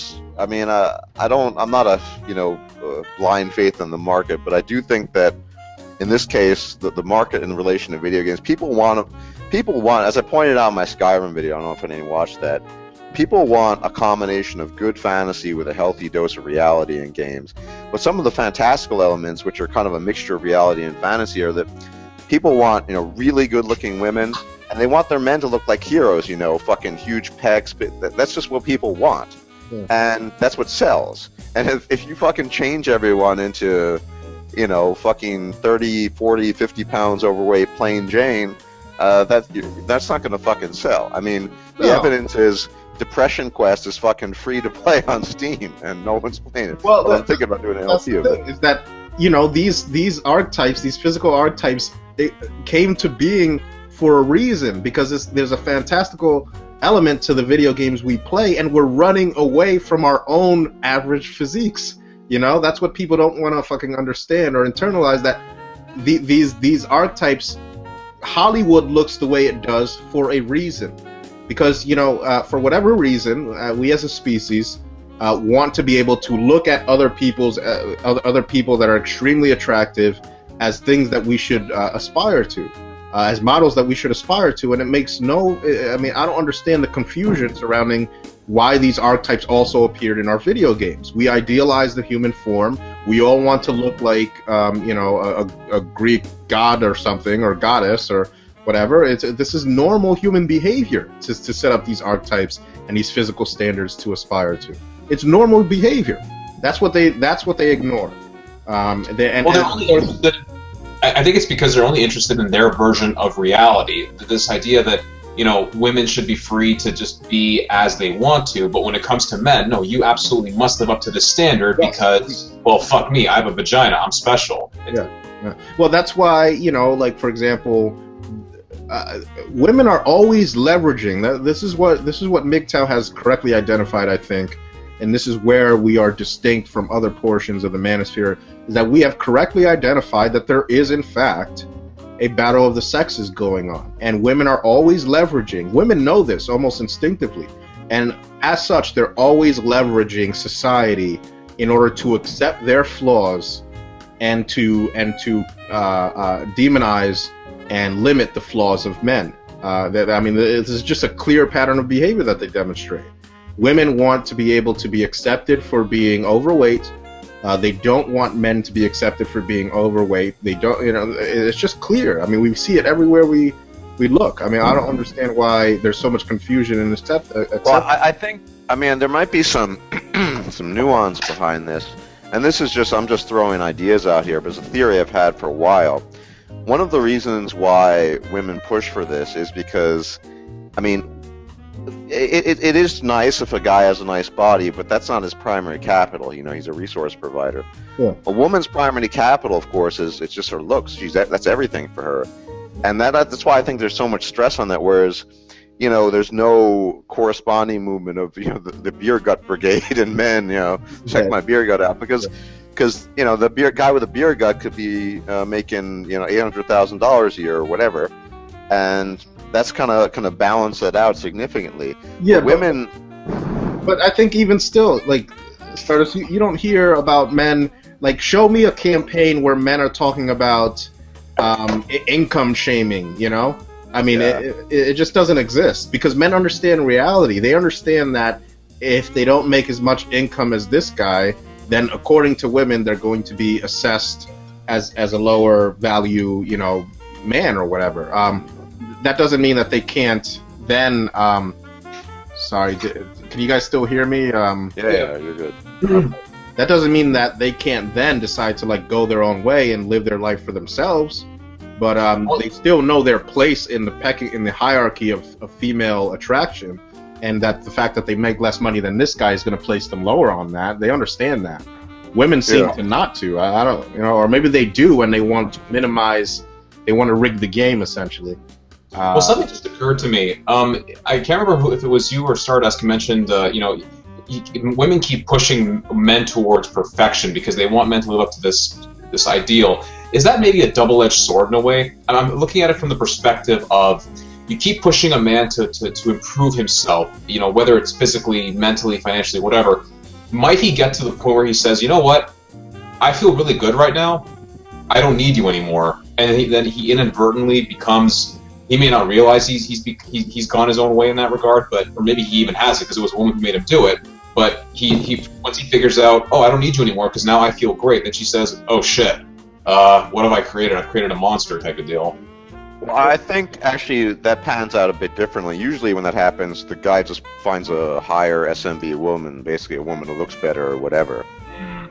Because if he's really that much more successful, he realizes he can get something better than whatever he was dealing with in the first place. Well, I think that's like a communal thing. I don't think women are really cognizant of it. I think they do it just automatically, and the end result is an overall raising of the type of quality of man that they're looking for. They want to exert this pressure onto all men, in their country or nation or civilization or whatever, in order to raise the general quality of man that they have access to. And also they do this also by, perhaps trying to push up the age of consent. There's all these little things that they advocate for and pursue almost on a subconscious level that benefits. I mean, this is Borg behavior we're witnessing, right? There's the individual desire or selfishness that women exhibit, but I think that what we're talking about here, this dynamic, it takes place more on the Borg level, the macro scale, because women, they know that in the end they're going to benefit from it. And yes, okay, so maybe one individual guy says, you know what, I've improved myself so much that I could get a better girl, but the end result is that she's going to have an entire pool of men that she can draw from that have been forced to compete at a higher level for their affections and attention, right? So it's kind of like an insurance policy of sorts. I don't know. Yeah. Are you still here, Turd Flinging Monkey? No, he left to. Right. I just see the image. That works. Okay. So tell me, totally different note, man. What? Tell me about your toy collection. That sounds interesting. What kind of toys do you collect? I know this is not really related to the topic, but that's okay, and I don't mind answering that. Well, it started in September of 2012 with Jurassic Park. Jurassic Park is actually my all-time favorite movie. It has been since first movie I remember seeing in theaters when I was 6 years old, and of course I had a bunch of toys growing up from the film. And then I was just at work back in the summer of 2012. I was bored browsing around a website called jptoys.com. And I saw a list and images of all these toys I used to own. I thought, holy shit, that's really cool. So I went over to eBay, saw some of them, and I thought, oh, they're not too expensive. Maybe I'll pick one up. So sure enough, I ended up buying, I'm really simplifying it here, but I ended up buying it's called the Young Tyrannosaurus Rex from the first series back in 1993. And just seeing it, because I think it was the first Jurassic Park toy I ever owned, it just brought back this swell of nostalgia. And then one thing led to another, and I've just been collecting ever since. It's mostly Jurassic Park, but I've got some Star Wars, quite a bit of Pacific Rim. There's some Star Trek mixed in there too, and it's really, really just taken off. And it's like a never-ending scavenger hunt. And you know what the craziest thing is too? There's so much. It's a business too. Like a lot of people, especially, they look and say, "Oh my God, you collect toys, man? That's so weird." Like, come on, who does that? It's fun though. It keeps me grounded. It reminds me of It can't serve women. It can't serve women. That's the problem. Well, that's the whole thing, man. I'm curious. I don't know if you ever talked to women about that, but I've for over a year now, I've been saving up for a supercomputer, and cause it's gonna be mad expensive, and that's what. So I've been saving for a while, and hopefully sometime, maybe in late fall, early winter, I'll be getting it. And sometimes I'll talk to female acquaintances. I have a couple, and they say, "Why would you ever waste so much money?" And I just put up my hand. Well, I'm not actually sometimes talking to them. Like, nope. It's like, stop right there. Shut the fuck up. Did women ever give you shit about your toy collecting hobby? Surprisingly, no. Actually, this has been the biggest surprise to me. My girlfriend, she's a huge Doctor Who fan, and she understands the geek aspect and even nerd culture. And just me personally, speaking from women I've interacted with in the past couple of years, I think more women have a geekier side to them than they're willing to admit. But for whatever reason, they keep it hidden. They just don't want to come out and admit it. Like, especially being an art, like I'm also a working actor here in Toronto. I meet a lot of women who are a little bit more open-minded about that sort of thing, and they're not afraid to talk about comic books, toys, movies. And I think, Jesus Christ, just fucking come out. There's nothing to be embarrassed about. Just be your. If that's what makes you happy. Contrarian, man. But in my experience, a lot of this. I mean, there are some women who are like that, but a lot of them are just kind of in it because. Barbara. I mean, I remember this super old video, great video though, by Barbarossa, covering the Comic-Con. I think it was just 4 or 5 years ago, something like that. And slowly women were sort of infiltrating, creeping in. Then you see all the fucking cosplay and the women with the nice bodies. And a lot of it's artificial. Yes, there are women who genuinely enjoy this stuff, but I think they're in the minority. And a lot of women are just there because it's popular. Anything, dude. If Dungeons and Dragons tabletop became super popular, hot women would be started, quote unquote, playing that too. You know. Yeah. Well, I mean, I'm sure we can all. You guys don't understand the whole bit about women who dress up in sexy cosplay and then they scream and whine about, oh my God, a guy looked at me. Well, you've got your chest hanging out. What's the matter with you? Yeah. You know. Well, look, all of us have our little hobbies, right? Like I'm big into like transhumanism stuff. Try talking with a woman. See what happens. Well, try talking to a woman about anything that isn't about, I don't know, going shopping or. I mean, let's face it. I've said this before. I mean, this is a non-controversial / controversial statement. It's non-controversial to anyone with a bunch of common sense. But women are some of the worst conversation partners in the world. I mean, 9.5 out of 10 times, I would much rather talk to a man.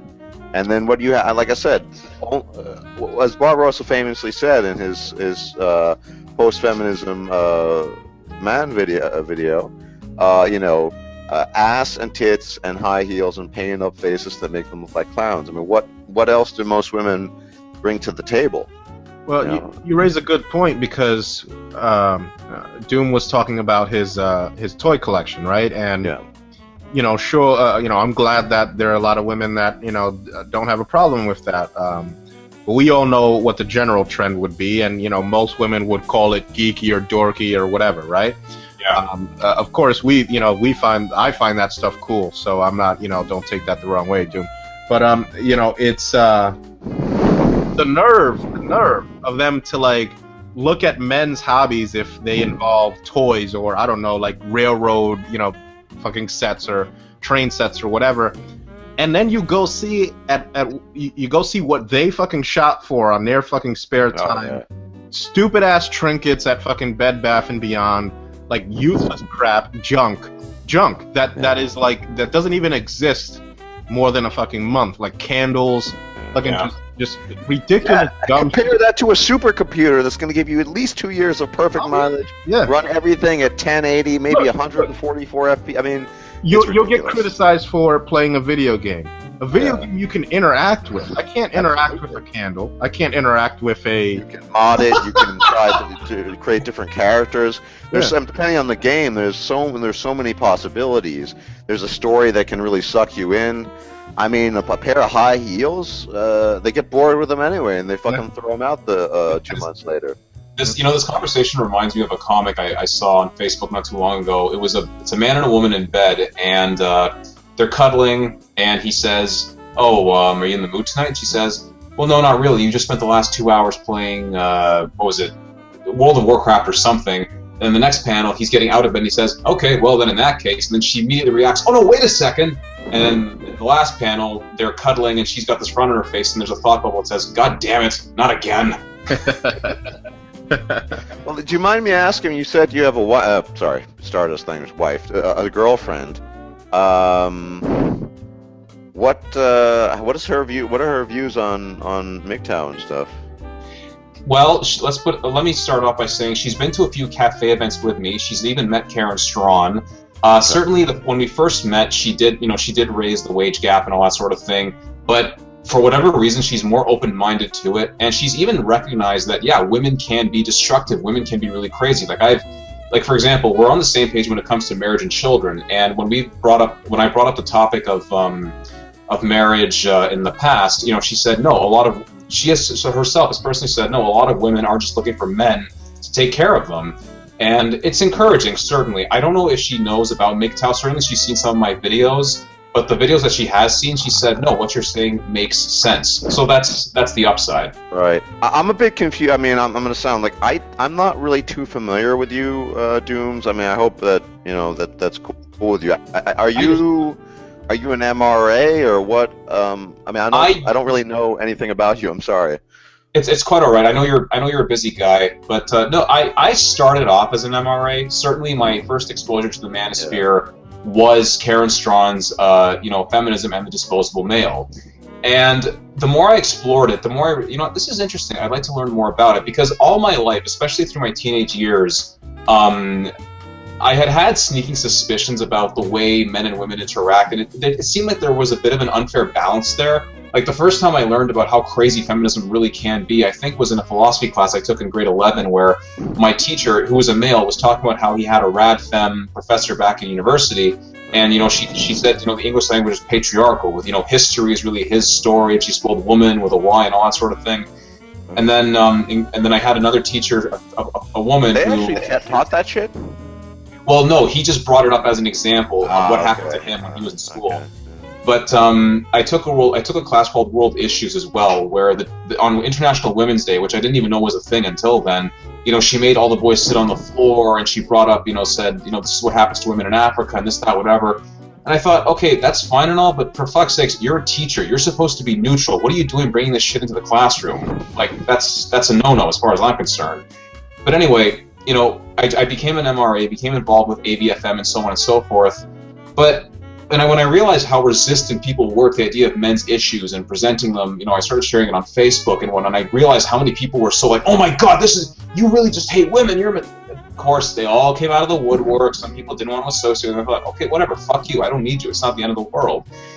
And then I think Barbar, the first video I ever saw of yours was probably Women Demand Place at Comic-Con, then Scream Sexism.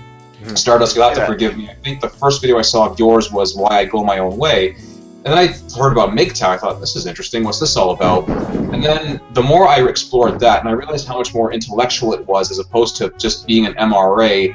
And the more time I spent in MRA circles, it just seemed like they were spending so much time fighting with feminists on Facebook and Twitter, which I'm not going to lie. Every once in a blue moon, I get sucked into it more than I should. But I think, what are you guys doing? I understand some of you mean well, and you're not bad people. It's just, I don't understand your approach here. Yeah. And MGTOW just seems so much more fulfilling. Right. But I mean, your girlfriend still views you primarily as an MRA.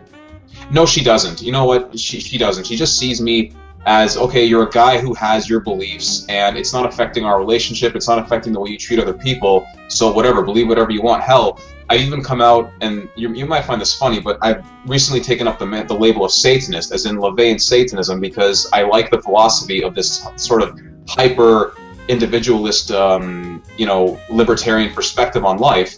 And she doesn't care. She really doesn't care, and it's awesome that way. And I don't let that affect the way I treat other people. I mean, for example, I couldn't tell you how much money I pumped into this collection, but if I came down to if it came down to me, say let's say spending $300 on a T-Rex maquette versus a night out on the town, I choose the maquette just because it's so awesome. Yeah. No, I'm on the same page, man. I'm still not done saving. This computer is going to be insanely expensive, but if you want the very best, you gotta. And here's the funny thing: I'm not going to even have enough money by the time I want to get it to get the equivalent of girls' gaming channels. I shit you not. Some of these girls' gaming channels, who they just they stick their tits out or whatever, they get a fucking $15,000 computer donated to them. Like, what the fuck? That's incredible. Yeah, they just get to send them. These are these fake game girling channels. But yeah, I mean, that's the thing. One thing that's really important about going your own way is you pursue your hobbies almost ruthlessly, and investing a shit ton of money in what you want to do. That's what it's all about. It's like, if it's gaming, cool. If it's toy collecting, cool. If it's whatever it is. You do it, and you don't let outside forces interfere with that. Hey, just so you know, I left you a Stardusk. If you check the group chat box here, I've left you a link to my Instagram account. You can have a look there and see what it's all about. But Okay. You were mentioning what girl channels do. It's unbelievable. There's Well, this. girl gaming channels specifically. I mean, these fake-ass gaming channels where they get tens of thousands of dollars donated to them, and then they have some guy build the computer for them, and then I mean, it's insane. What I was gonna relate it to, I have a follower. Her name is JP Fangirl, I think. Now she's a Jurassic Park fan, and sure she has quite a bit of material on her. Can I interrupt for 1 second while you guys before you guys continue? I'm on the YouTube link, and I just wanted people watching this. There's like almost 200 people watching. If you have any questions, maybe we can answer some before we get up here. I'll be here for another half an hour to 40 minutes. Getting late here. If you have any questions, I'm looking at the chat here. So go. Also, too, gentlemen, for those of you watching, I apologize that this hangout's not on my channel like we originally planned. I was running into some technical difficulties, but Barbarossa, bless him, has obviously graciously agreed to host. So thank you once again for tuning in, guys. And I promise the next time we do this, hopefully there won't be as much confusion. Well, anyway, you guys have questions you want to ask us? Anyone listening? So I'm looking at the chat box. Let's pull it up here. Oh, it's quiet. Yeah, maybe not. Well, we'll keep it open. Yeah, fair enough. Well, anyway, as I was saying, there's this girl. She has her own Instagram account. She has some material related to Jurassic Park, but the majority of her posts are just her posing in sexy poses, whatever. And she's a gorgeous woman. I'll grant her that, but. I probably have twice as many posts as she does, like in terms of pictures, but she probably has 3 or 4 times as many followers. Why? Because she's a hot girl. I think, guys, seriously, just be focused here. It's not as if she has any relevant material. Well, you know how ridiculous some of these they get when they're streaming on Twitch, for example. There's literally a category called either most generous or best white knight, and that's always the guy that gives them the most money. There's literally that category, and. I don't blame them, I mean, if I were some young hot chick, I'd probably do the same thing. I mean, you got to use what you have to use in... Dude, I actually blame the men for this phenomenon. Yeah. They're the ones subscribing to these chicks. I mean, it's a joke. It's like a woman, whatever. I'm not going to go fucking start beef with any, like, specific fucking female MRAs or whatever. I don't even care about all that bullshit. If they want to make channels, great. Good for them, but like it's you can clearly see the pattern. Even if some of the girls that make these videos are putting out good content, you can clearly see that they get more. I mean, I don't think any one woman in the manosphere produces better content than the best men in the manosphere. I think that's a safe thing to say, and yet the highest subscribed people in the manosphere are women, I do want to answer one question. I mean, there were a bunch, but I think I want to keep it relevant in the talk. Let me just scroll up. What the hell? Where was this? Oh, there was a meditation one. Sorry, there you go. Question kind of directed to me. Do you even think it's point in screening for a quote-unquote good woman? I wouldn't use the term, and I think it's relevant, good woman. I mean, I think women, women are always women. AWOL. Every woman is a woman. It's just, I think they're kind of degrees to some extent. A woman, as I mentioned, if you have a woman who's just hyper emotional instantaneously, you don't want to deal with that sort of shit. I mean, there's sort of obviously red flags, I think. I'm hardly what I would call an expert, and for the most part, I still just kind of stay away from women. I just have a kind of open mind, but open mind to what? That's the question. I mean, women are still going to be women, and at the end of the day, women are essentially just, what's their value to men? It's kind of the sex and the physical proximity they offer. They're not giving you something apart from that. So, yeah. So there's the answer to your question. I see a question I wanted to address. What's your opinions on the gender segregation in the UFC? This is a pretty simple answer. If women competed with men in the UFC, they'd get destroyed, and that's why it's segregated. I mean, I don't know what the it's just that simple. I know there's a controversy with what's her name, Ronda Rousey. I don't know how to pronounce the last name. She's claiming that she could take Floyd Mayweather, who wasn't even trained in mixed martial arts. I think even still, if the two went at it, I think that Floyd would probably beat her, but who knows? You know, if he's not trained in mixed martial arts, maybe she could pull out a win with a submission, like a something. But in terms of females competing with men in the UFC, Ronda Rousey would get destroyed by probably the worst male UFC fighters out there. It's just a fact, I think. Well, there's the famous story about the best female arm wrestler in the world who got beaten by average guys. Yeah. And so probably a similar situation. Well, and there was didn't fucking Man Woman Myth, man, I missed that guy. Didn't he make a video talking about how the fucking fastest male times in the Special Olympics were faster than the regular Olympics for women, like for track running or whatever? Yeah. I mean, there's just such a... Well, I mean, this is why I made that recent video about feminism to a large extent is just a giant projection. It's just fucking an inferiority complex. I mean, generally speaking, men are better about just about everything that you can do, more or less. I mean, you could argue women are... The only thing that's mildly arguable is, maybe women are better at reading social cues. It's probably true, but the most important stuff, men are just better at, and this bothers women. This is why women need a fucking. Guys, we have a bit of a. Yeah, I don't know where that's coming from. I don't know. Let's see here. Do any of you guys have? All right. Oh, it's fucking really bad now. You guys have. It's better now. Okay. The YouTube video on mute, because that can cause an echo if you have it on mute. I do, yeah, just because I didn't want the feedback to go on. So yeah, I'm only keeping the video open so that I can see the questions that are scrolling down. I have. We should all have it on mute. I think it's gone away now. So. Yeah. No. Yeah. But so basically, everything that's of any value to civilization in the world, men generally do better, with very few exceptions, and. This is a giant inferiority complex. I eventually going to get around to this, but the amount of data on the brain differences it's staggering, and it's very telling as well. And there are vested interests to keep people from getting this. As I mentioned in a previous video, MGTOW is really great at getting in contact with academic professionals. He's tried to contact over 40 neuroscientists, men and women, who study gender or sex-specific brain differences, and they refuse to come on and talk about it because they know the results would not be flattering to women. Yeah. Oh yeah. And the physical stuff is pretty obvious. Yeah. It's like apparent.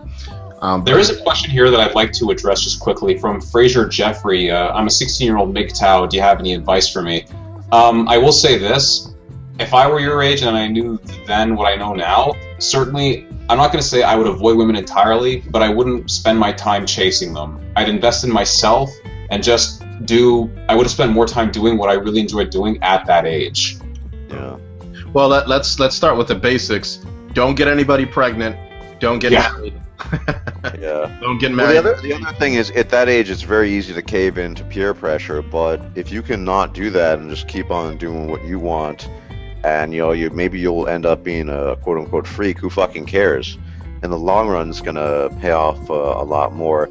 And I think it's just great that a guy your age or anyone your age is picking up on this, man. I nearly lost my life to women-related shit, and my life got totally skewed off track. I mean, all my plans went down the tubes. I had to basically recreate myself and everything. I mean, this is that's why, man, getting hold of this. I mean, don't get married, don't get a girl pregnant, and depending on where you are, assuming you're in the United States, be really careful with women, because we haven't talked about it, but there's a real danger in just dealing with women. False rape accusations, all this shit, and particularly at your age, you don't want to risk that because you have your entire life ahead of you. Yeah, I gotta agree with that. There's a question here too from Psychological Cynic. By the way, good to see you here, man. Do you guys have an ideal world for men? How it would look for men, how women would be, and how the two genders would interact? Well, I'll say this. Speaking for myself, it would be a world where, as Warren Farrell once said, where men are seen as human beings, not as human doings. Where we're not treated like disposable utilities. How would it look in terms of how we would interact? That's I think know if I that's can that's answer very that. hard to predict. That's very hard to predict. I think the ideal world is men get to keep their assets. Men get to have equal rights in terms of paternity. Their children or whatever. But most importantly, they get to keep the money they earn, and then the rest will take care of itself. And of course, a healthy respect for fatherhood, and a healthy respect for, even more importantly, for bachelorhood, right? And the male fucking condition, a deep understanding of that. I think fatherhood is important. I support fathers' rights, but most importantly, I think the more important aspect that we have to understand if we want an ideal world for men is the experiences that craft men as they age and go through life. We need a much deeper understanding of that, and when we arrive at that, men are going to be a lot more happy. Men are going to be a lot more at peace, and they're not going to feel like they need to validate themselves through a vagina. Essentially, once we achieve that, it's a tall order, but if we do, men will be fine. Men will be fine. Yeah, I don't know if that's ever going to happen. Yep, that's the big question. Is it possible? But if we can achieve that, and we're good to go. We can focus on fucking getting to the stars if we achieve that, I think. But it's just, there's so much time and energy invested in reproduction at this point that we're really degrading the potential of our species at this point. It's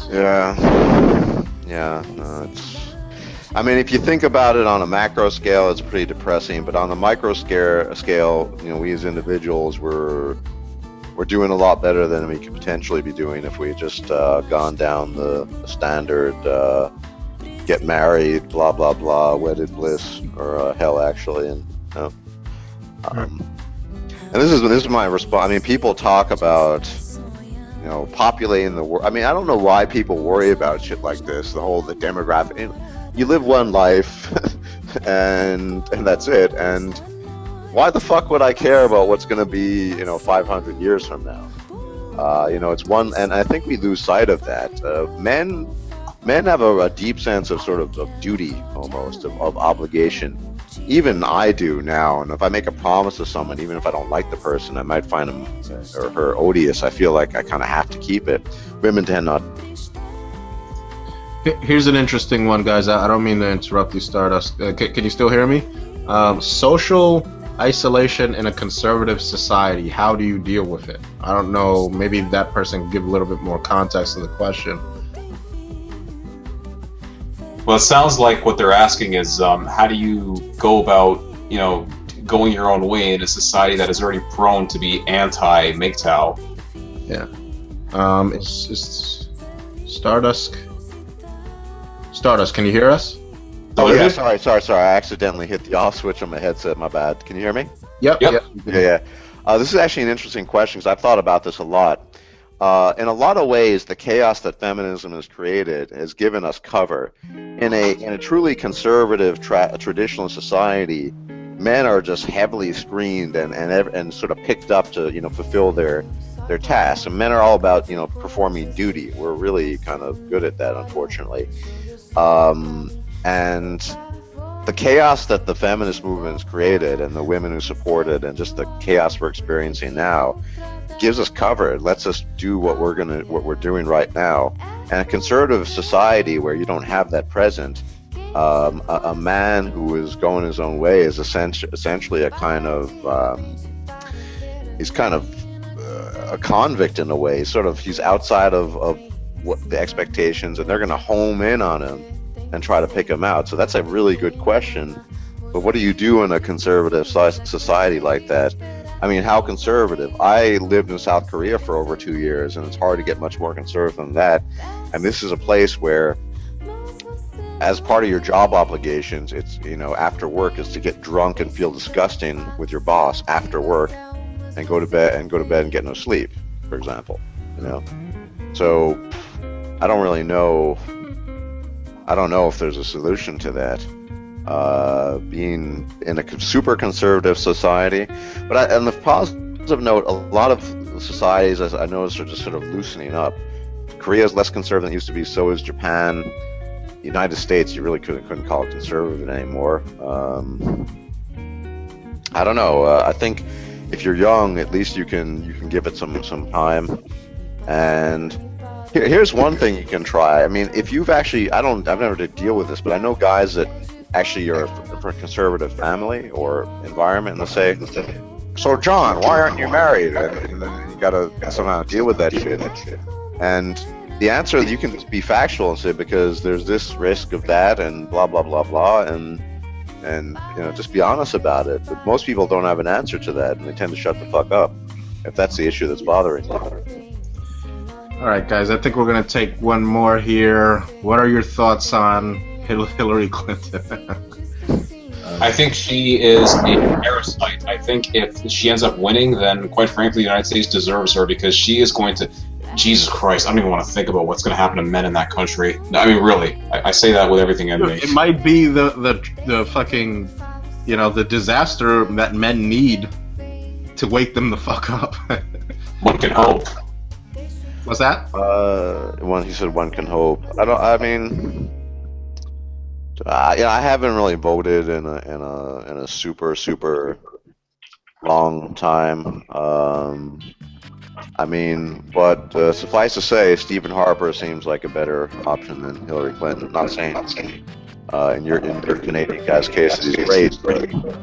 Well, maybe relatively speaking, but honestly, yeah, maybe he's one of the lesser evils, but they're both batshit insane. Me personally, when it comes to elections, like the last provincial election we had here, I declined my vote. I went to the voting ballot and I said, no, I will decline to vote, because it was officially counted as it's your way of saying I vote for none of the above, because I think you all suck. I wish it would catch on with more people, but that's just my opinion. What do you guys think about? I saw getting some bad reverb here. Yeah, it's really bad static. Yeah. Okay, it seems to have improved. What do you guys think about? I saw somebody just post if Trump splits the vote, 2016, we're pretty much guaranteed to get Hillary. Any thoughts on Trump? Man, it's just different piles of shit. It's like... I agree. Shit from a Great Dane versus the shit from a Dalmatian versus the shit from a fucking Labrador. There might be some slight differences. Maybe even comparing cat shit to dog shit. I don't know, but it's still fucking shit. I just don't... What's the point in fucking voting? It's a joke. It's a joke. It's a joke. It's a fucking joke. Yeah.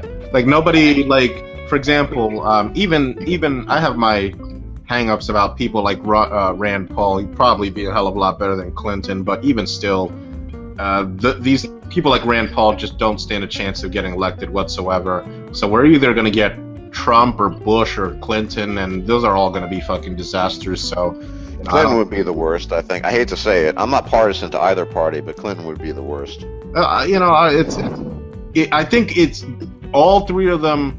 I think they would all be so bad that even though Clinton is going to be the worst, it really doesn't make a difference at that point. They're all so bad that we're screwed either way. It is what it is. What are you going to do, really? Certainly our votes aren't going to make any kind of difference. And I made a joke that I might, consider voting for Trump just so we can get a Republican, just so people see that, there's nothing that's going to change. Just voting for fucking the right isn't going to fucking change shit for men. But, I'm not going to get my ass up on election day and vote. It's just pointless to me. But you can, Doom rules, you can, it's kind of inapplicable to you being Canadian, but I guess you guys look at the elections down south, the kind of interested as an soap opera. Yeah. Was that an accurate way of putting it? I would say so. In some cases, I think we take just as much interest in American elections as we do as the Canadian, because, let's face it, everything the U.S. does impacts us in some way, because obviously we're neighbors and we're very, very close that way. I remember when the election was going on in 2004 between Bush and Kerry, we really had our eye on, who was going to win. Was it going to be carrier Bush, especially because Harper is very, very pro-Iraq war. He's very, very, anti-terrorist that, crackdown criminals that. I mean, he's basically our version of George Bush. I hate to say it, but there's no other way of describing him. Yeah. So, yeah. Guys, a little bit of a shameless promotion. I do want to bring your guys' attention to an article that I posted on a gentleman by the name of, oh boy, I'm forgetting his name, Khalif Browder, right? This was a guy who hails from me and Stardust's homeland, the Bronx, and this was a 16-year-old boy at that point, I guess, a 16-year-old boy who was arrested. He was arrested because somebody accused him essentially of stealing a backpack, and so he was arrested. He was taken to Rikers Island. He was jailed there. He spent 3 years in Rikers Island, didn't receive a trial, anything, attempted suicide multiple times, and the guards, they would starve him. This was the punishment after he attempted suicide.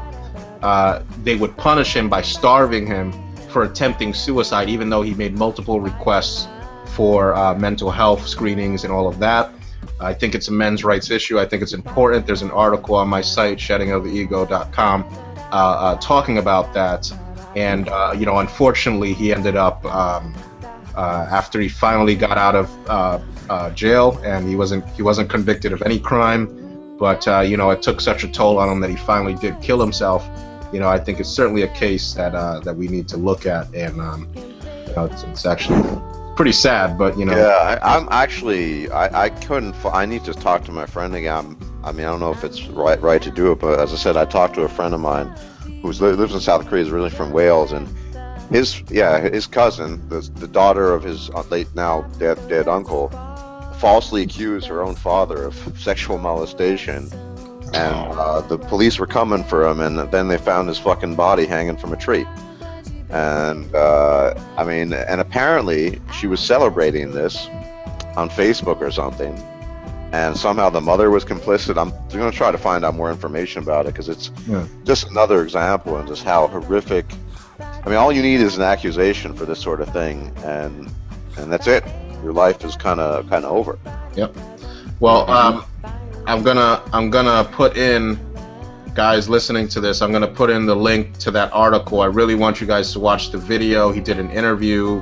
He described exactly what they were doing. There's video of that surfaced after his suicide, showing that the guards would beat him. Just a really horrible case. Just please go look at that, because I think it's very important. The prison systems are a fucking disaster. That's all. They're the worst in the world in the United States. Yeah. By far the most populated fucking prison system of any country in the world. Yeah. What was the name of that? What was the name of that gentleman again? You just told us about, the one who tried to. Khalif Browder. If you're looking at, are you looking at the YouTube page right now, Doom, or? No, I'm not. But I just looked up the name. I found it here. Okay, it's like the third site on my, actually I can just send you the link. Yeah, please do, yeah. Yeah, Yeah, I mean, we don't have time for it, but if we ever do another hangout, I mean, it's just strictly related to MGTOW, Doom, but I'd like to hear your take on the East-West Canadian divide. The fact that basically the Western provinces give you all your shit and you just kind of drain them of the resources, so... not now, maybe another time. Totally, yeah. No, Stardusk. I'd be more than happy to. Yeah. I have a question. Are you on Skype by any chance, sir? You don't have to call. You can just call me Stardust. I mean, I think I'm in my very late 30s, so I'm not that old. Okay. I'm old, but not that old. But yeah, I'm on. We can. I'll tell you what. I'll message you on what do you call it? I only slept 2 hours last night, so what am I talking about? I'll message you over YouTube, and we can exchange Skypes. And it might make for an. I mean, there are a couple of things I wanted to talk to a Canadian about for a while, so maybe you're the man in this regard, about Toronto kind of being the epicenter of feminism. I wanted to talk about the political divide as far as the resource-rich provinces are concerned versus, you know, the Ontario and Quebec and so on. So yeah, maybe you'd be up for a MGTOW talk at some point in time. I'd be honored to, certainly. Just let me know. Yeah, so I'll send you after the talk, at the very latest tomorrow, because it's very late here. I'm 6 hours, well, not that late, but I am 6 hours ahead of you guys. So I'm gonna be getting off very soon, like in 10 minutes. Anyone have some last minute questions before my exhaustion totally fucks up my cognition, and you want to just because I'm losing my ability to think and speak. This takes a while for it to filter in, so I'll just wait for them. Yeah, I'm watching them, so if I see anything interesting, Okay. Yeah, I gotta probably get going in about 10 minutes myself. So, yeah, but this was a good talk, you know. Indeed, it was. And listen, Barbara, thanks again for hosting. I appreciate it. Sorry for the difficulty I was having earlier on. Not a problem. Again, I would have gladly hosted it on your channel, but you know, considering the fact that, you know, more people got to see it, I guess, on my channel, because of subscribers, I guess that's a good thing, right? Yeah. Yeah, so let's see. Millennial Wolf. I don't even know what that is, man. I don't know. Millennial Woes.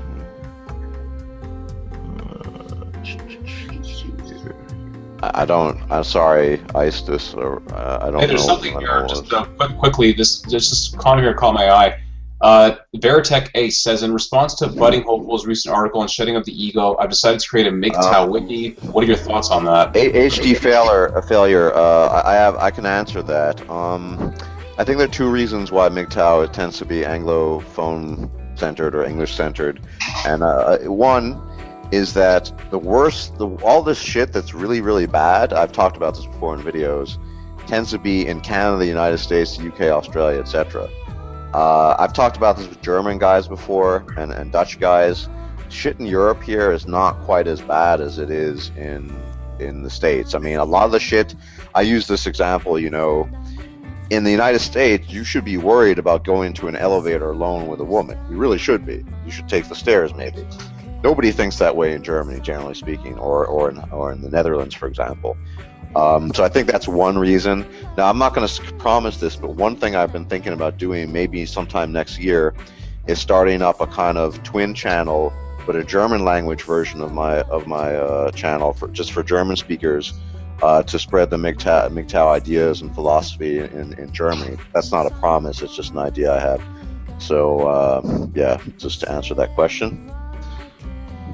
Shit's a lot worse over there, man. I did grow up in the States, but it's just insane. I mean, some of the stories I hear, it's not that bad here. Not yet.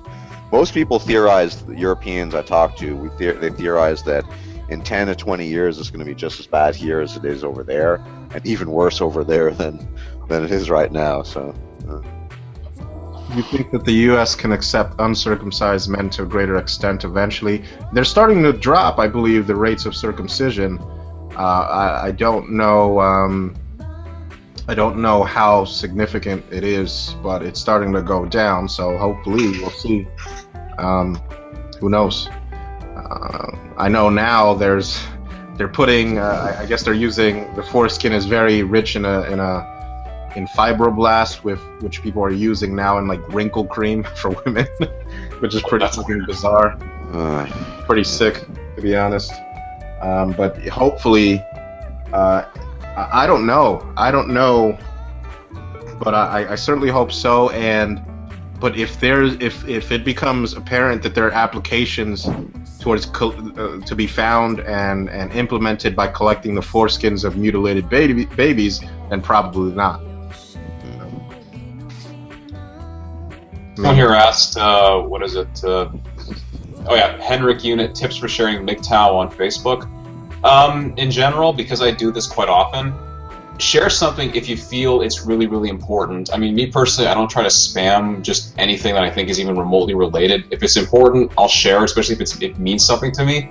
But pick and choose. I'd say, share the important stuff that can facilitate a good, healthy discussion. Yeah. All right, gentlemen, it looks like we're going to bring this to a close here. Maybe one final question, and then we're going to hang it up here. Anybody? Let's just see what the first, I guess, good question is. Best video to share on Facebook about MGTOW or gynocentrism? That's a good question. Guys, let me ask you, what is your favorite MGTOW video of all time? Oh, geez. Well, off the top of my head, I'd have to say maybe one of Turd Flinging Monkey's videos. Which one was it? The egalitarianism cycle, I think, or where he breaks down the difference between gynocentrism or traditionalism and patriarchy. Those two come to mind. I'll say that certainly. I would recommend something by either one of you gentlemen. The only problem is I don't think the average person would really understand it, because I think just it's not as easy, it's not as accessible as something that others would make. I gotta disagree vehemently. I mean, I know I don't want to mention names, but we all know there's been discussion about this, and even claim that without person X, no one would get introduced to MGTOW. Now, I've said this before. I'll say it again. I owe Barbarossa a lot. I mean, he helped me out a lot. He inspired my channel, etc. And my favorite video of all time is definitely Flawed Male Desire Leads to Traditional Parasitism. And I highly recommend, if you've never watched that video, it's fantastic. Okay. This was a time when here's the thing that Barbarossa has done that no one, including myself, has ever done. And I know everyone thinks I'm just kissing his ass. I'm not. I'm just being honest here. He brought an electricity and a fire to MGTOW and his videos that I've not seen, and I've not seen its like since. And I'm flat and monotone, so I don't do that anyway. It just doesn't exist. And these were my intros: the post-feminism man, one by one, men are catching on, stop arguing with women, the new leisure class, flawed male desire in particular. I listened to that so many times. That particular video, the middle, and I doubt Barbarossa remembers specifically saying these things, but that I'll never forget when he said, make no mistake, I'm paraphrasing now, you'll find no consolation in the bosom of a woman. That desire to find that sort of angelic figure that's going to take care of you, the fact that you're alone, and I mean, these are much more powerful words than I've ever experienced in any of the newer generation stuff. And a lot of the older guys who've been around, we all got fucking introduced to to MGTOW via Barbarossa stuff, or for that matter, even may the gods rest his old soul. The happy misogynist, the old stuff. Well, there was a man-woman myth, of course, and man. Sorry, I totally forgot the late man-woman myth as well. So his videos are still up, by the way. His videos are still around. You just have to look for them. Yeah. So I'm just saying that a lot of the I really think if you really want to feel electrified and feel because that's what really motivated me to make videos too. I'm almost certain if I had been around now and I just saw some quote unquote introduction to MGTOW and shit, I wouldn't have been motivated. Barbarossa had brought a kind of fire and a passion that just had not existed and still doesn't exist. He's really, in that regard, it's something truly unique, and it's a great introduction. So it's a lot better than anything else available now. So, well, I want to stress something, and then we'll wrap it up here. There were several instances where I was, I guess most people consider me to be around in the early days, probably one of the first MGTOW that, was there during this, whatever this is, right? This like explosion here on YouTube that created and popularized, it wasn't anybody else. There were forums, there were MGTOW pro boards, etc. But this explosion in popularity that MGTOW has experienced, I'm going to go ahead and say it right here and right now, and this isn't bragging because it certainly wasn't, me or whatever, it was all of us. That happened here on YouTube. YouTube is responsible for that, and various forums, MGTOW pro boards, MGTOW HQ, MGTOW.com. That is what's driving the popularity of MGTOW. But back then, when I was first starting out, there was very little MGTOW content. what ended up happening, and this is just my perspective of how it evolved. What ended up happening is, I put out a couple of MGTOW related videos or whatever, and that started, specifically the post-feminism man, that fucking really started to get a lot of attention. And then, I got to admit, I kind of got disillusioned and was considering at certain times, just leaving it, behind. I thought that I had said everything that I had to say, and there was definitely a point where I actually considered just leaving MGTOW, and that was before, I think, possibly before I uploaded, well, definitely before I uploaded videos like Humanity First and Foremost and Powered by Orgasm. Great, those are other videos, top threes. I mean, I just love those as well. But it was, I do want to stress, because I want to make it clear what brought me back was videos from, specifically Stardust, Man Woman Myth, Spetsnaz to some degree. These are the guys that kept me going, so I don't want to, I just don't, I've put out some good videos, but definitely, it was you guys that kept me here. So I just want to stress mutual, man. I mean, without you, my channel wouldn't have been around, and if I helped inspire to keep on going, then that's great too. Yeah. Well, hopefully we can inspire some more people. I definitely think so. I mean, I guys, if you're not sub to CS MGTOW, I know I'm kind of biased, but CS MGTOW does some really good stuff. Yeah. He's very smart. And he's got this knack, due to his involvement in the pharmaceutical industry, of getting hold of academic professionals to talk about these things. And I think that adds a new dimension to MGTOW discussions. So if you're not sub to CS MGTOW, please go ahead and do so. Very nice guy. Also, by the way, sorry, I just want to quickly say one video by Barbarossa too that I recommend you all check out for our viewers if you haven't seen it yet. A response to Stone on MRA dysfunction. It's a long one. Yeah, that was really good as well. That was amazing. Yeah, I mean, there's so many. Humanity First and Foremost. There are a whole bunch. But as far as the classics are concerned, well, if people do like those videos, I still have the transcripts. I'll gladly post them on the site for anybody who doesn't want to sit through fucking an hour. What was it, 2 hours long video? It's just. I'll post it on there. I saw somebody post a comment saying they wish that Shedding of the Ego was on the top MGTOW result.